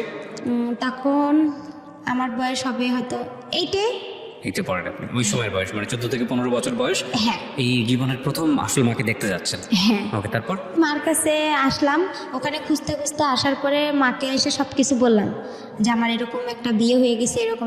আমার মা আবার আমার বাবাকে ভয় পাচ্ছে, অনেক ভয় পাওয়ার কারণে পরে আর কি যাই হোক ভয় পাইতেছে। পরে আমি বলতেছি কিছু হবে না, কোনো সমস্যা না। ভয় পাচ্ছে আমার বাবা থানা পুলিশ করে, সে যদি আবার কেস করে আমার মার উপর। আর আমার মার উপর কেস করেছিল আপনার বাবা? হ্যাঁ। কিসের কেস? এর আগে কেস করছিল, এটা আমি মাঝখানে বলতে পারিনি। কিসের কেস? কেস করছিল এর আগে, আমার ছোটবেলা আমার মা আমাকে নিয়ে আসছিল, তো সেই কারণে কেস করছিল। আপনার মা এই জন্য ভয় পাচ্ছে যে তুমি আবার আসলা, এই কারণে আবার কেস টেস? হ্যাঁ, আবার কেস করে আমি এসব জড়াইতেছে না। আর আমার মা তখন আবার বিয়ে করতে চাচ্ছে। আপনি যখন গেছেন তখন বিয়ে করতে যাচ্ছেন? হ্যাঁ, আমার মা আবার বিয়ে করতে চাচ্ছে। ওকে, তারপর? বিয়ে করতে চাচ্ছে। একটা জিনিস খেয়াল রাখবেন, একটা কথা আছে না যে ওই গানটার মতো জলে ভাষা পদ্ম আমি, ঠিক জলে ভাষা পদ্মের মতো গল্পটা আসলে। একটা মেয়ে যদি ফ্যামিলি না থাকে তাহলে সে কিভাবে কোথায় যায়, এবং ভাসতে তার কোথাও ওঠাই হচ্ছে না, না নিজের বাবার কাছে, না সৎ মায়ের কাছে, না নিজের মায়ের কাছে। এবং পরিবার তো নাই, সমাজ তো আরও অনেক জটিল একটা জায়গা। এগুলো আসলে নতুন না জীবন গল্প, এটা বহুবার এসছে, বিভিন্ন অ্যাঙ্গেল থেকে এসছে।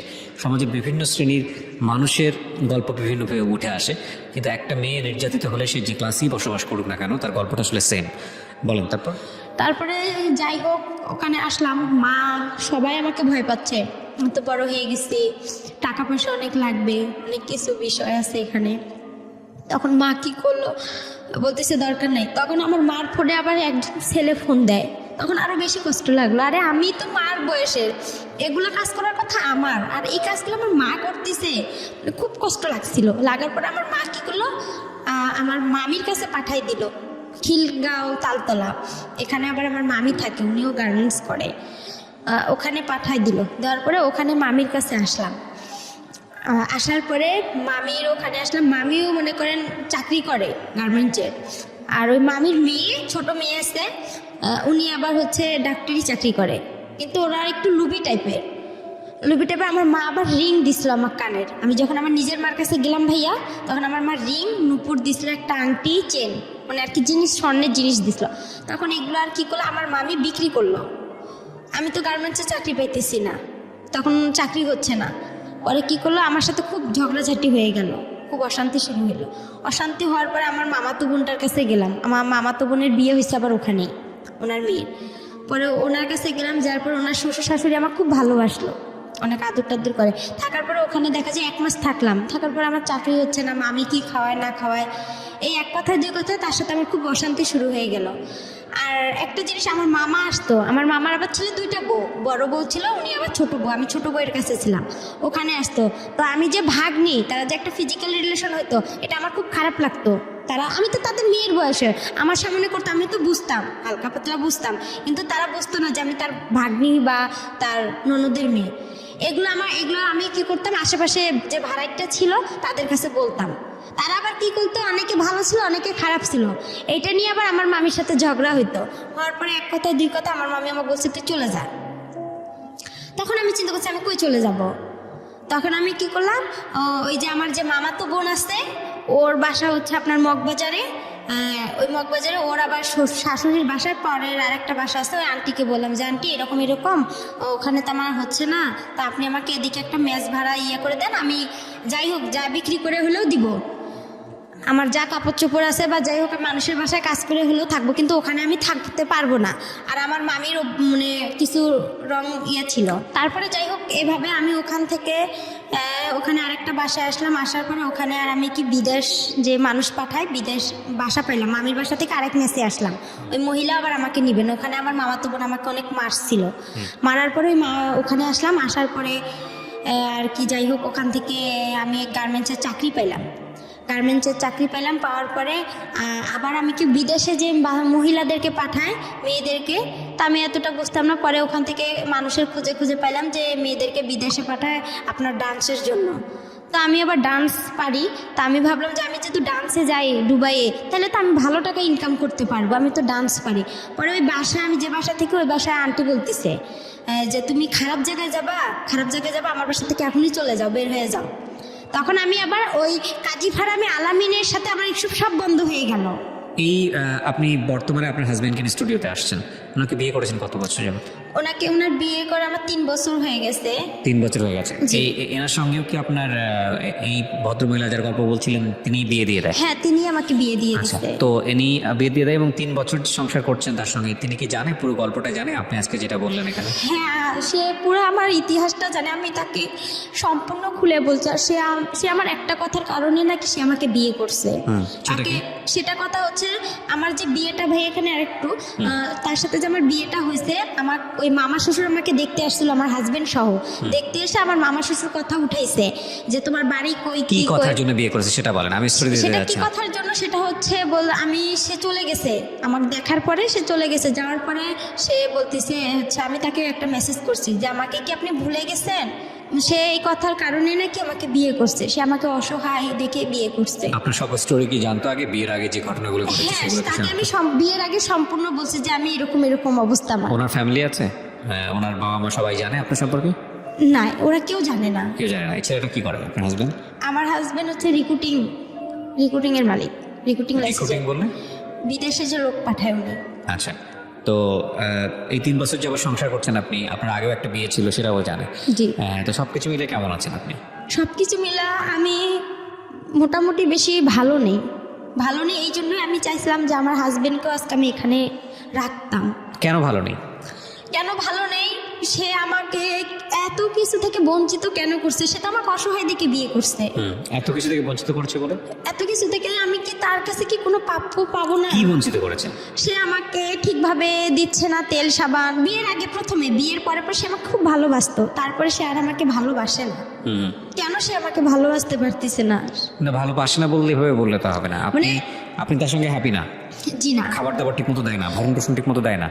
খাবার দাবারটা সেভাবে ঠিকভাবে পাই, যেটা কিন্তু কাপড় চোপড় তেল সাবান এটা ঠিকভাবে পাই না, তার ভালোবাসাটা পাই না, এইসব সবই বাদ দিলাম। ভালোবাসা অন্য জিনিস, এটা পাবেন কিভাবে জানি না আমি, এটা নিয়ে আসলে এক্সপ্লেন করা এটা অন্য জিনিস। বাট আপনার ভরণ পোষণের জায়গা হাজব্যান্ড হিসেবে এটা আসলে সে ঠিক মতো দেয় না, আপনি যেটা বলতে চাচ্ছেন জি।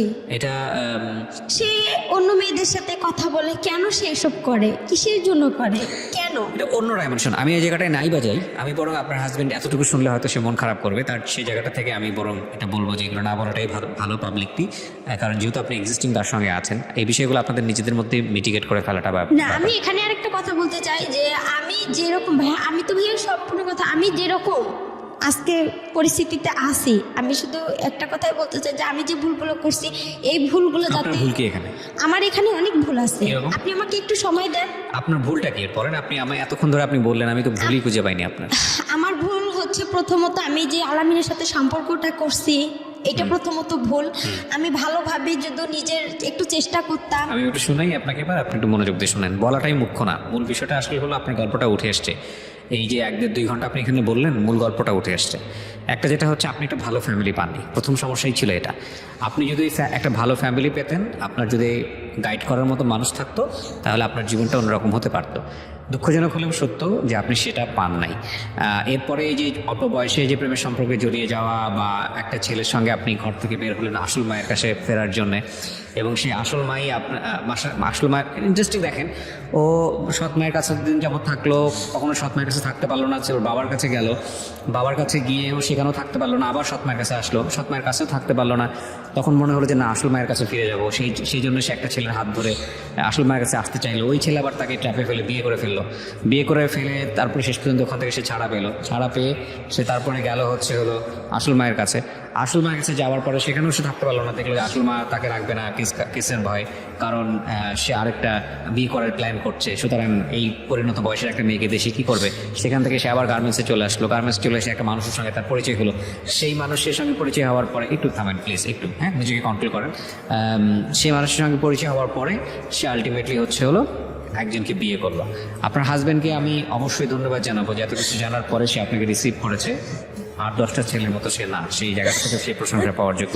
ঠিক আছে, ওনার জীবনে ভয়ঙ্কর রকমভাবে কষ্ট আছে, এটা অস্বীকার করার কোনো উপায় নাই। তবে এটা ঠিক যে এত কিছুর পরেও মানুষ সার্ভাইভ করে সোসাইটিতে, ভয়ঙ্কর রকমভাবে আমাদের জীবনে ঘটনাগুলো ঘটে যায়। যদি নিদেন পক্ষেই বলেন যে আজকের এই গল্পে ওনার বলার ধরন, বা উনি যেভাবে বলেছে, বা আমাদের যেভাবে আমরা এখানে প্রেজেন্ট করেছি, সেখানে সেই অর্থে আপস অ্যান্ড ডাউনস নাই, সেই অর্থে ঢেউ নাই। কিন্তু আপনি যদি একটু ঠান্ডা মাথায় চিন্তা করে দেখেন, এই যে মেয়েটি বড় হয়েছে আমাদের সমাজে, সেই জায়গাটি থেকে কীরকম কষ্ট করে তাকে বড় হতে হয়েছে। আমাদের চারপাশে এরকম অসংখ্য মানুষ আছে যারা বিভিন্নভাবে বিভিন্ন কিছু থেকে বঞ্চিত। তবে এর থেকে বড় বঞ্চনা বোধহয় পৃথিবীতে আর কিছুই নেই, যার কোনো পরিবার নেই, থেকেও নেই। সুতরাং বাবা মায়ের সম্পর্কটা সন্তানের ক্ষেত্রে খুব গুরুত্বপূর্ণ, খুবই গুরুত্বপূর্ণ। আল্লাহ আমাদের সবাইকে, অন্তত বাবা যারা হয়েছি, মা যারা হয়েছি, তাদেরকে অন্তত এই জায়গাটাতে শক্ত থাকার, কোনো কম্প্রোমাইজ না করার তৌফিক দেখ, এই অর্থে যে সন্তানের যে প্রপার নিডসটা সে প্রাপ্তবয়স্ক হওয়া পর্যন্ত, সেটা যেন বাবা মা সঠিকভাবে পূরণ করতে পারে। এইটা যেন না দিয়ে কেউ যেন বাবা না হয়, কেউ যেন মা না হয়, কারণ এটা আসলে একটা সন্তানের জন্য ভয়ঙ্কর রকমভাবে কষ্টের। সেই সন্তানটা যেই লেভেলেই হোক না কেন, সে যদি একটা অ্যারিস্টোক্রেট সোসাইটিতে বড় হয়, কিংবা সে যদি একেবারে এই যে আজকের এই মেয়েটির মতো, রেবার মতো একেবারে প্রান্তিক পর্যায়ে রিক্সাওয়ালার মেয়ে, সেই মেয়ে হয়, যেই হোক না কেন, দুটো লেভেলের কষ্টটা আসলে একই রকম। তো সেই জায়গাটা থেকে আমরা আপনাদের সবাইকে রিকোয়েস্ট করবো যে সন্তানের ব্যাপারটা যেন সবাই, ইনক্লুডিং মি, সবাই যেন আমরা যেন ঠিক মতো বুঝি। সো প্রিয় শ্রোতা, আজকের মতো আমরা এখানেই শেষ করছি। খুব স্বল্প সময়ে আমরা গল্পটা প্রচার করলাম। আপনারা জানেন যে ক্রিকেট বিশ্বকাপ শুরু হয়েছে, এবং সে কারণে আমাদের অনুষ্ঠানটি এখন থেকে প্রচারিত হচ্ছে প্রতি বুধবার রাত 12টায়, শ্রীকৃষ্ণ রাত 12টায়, এবং সে কারণে অনুষ্ঠানের ডিউরেশন একটু কমেছে।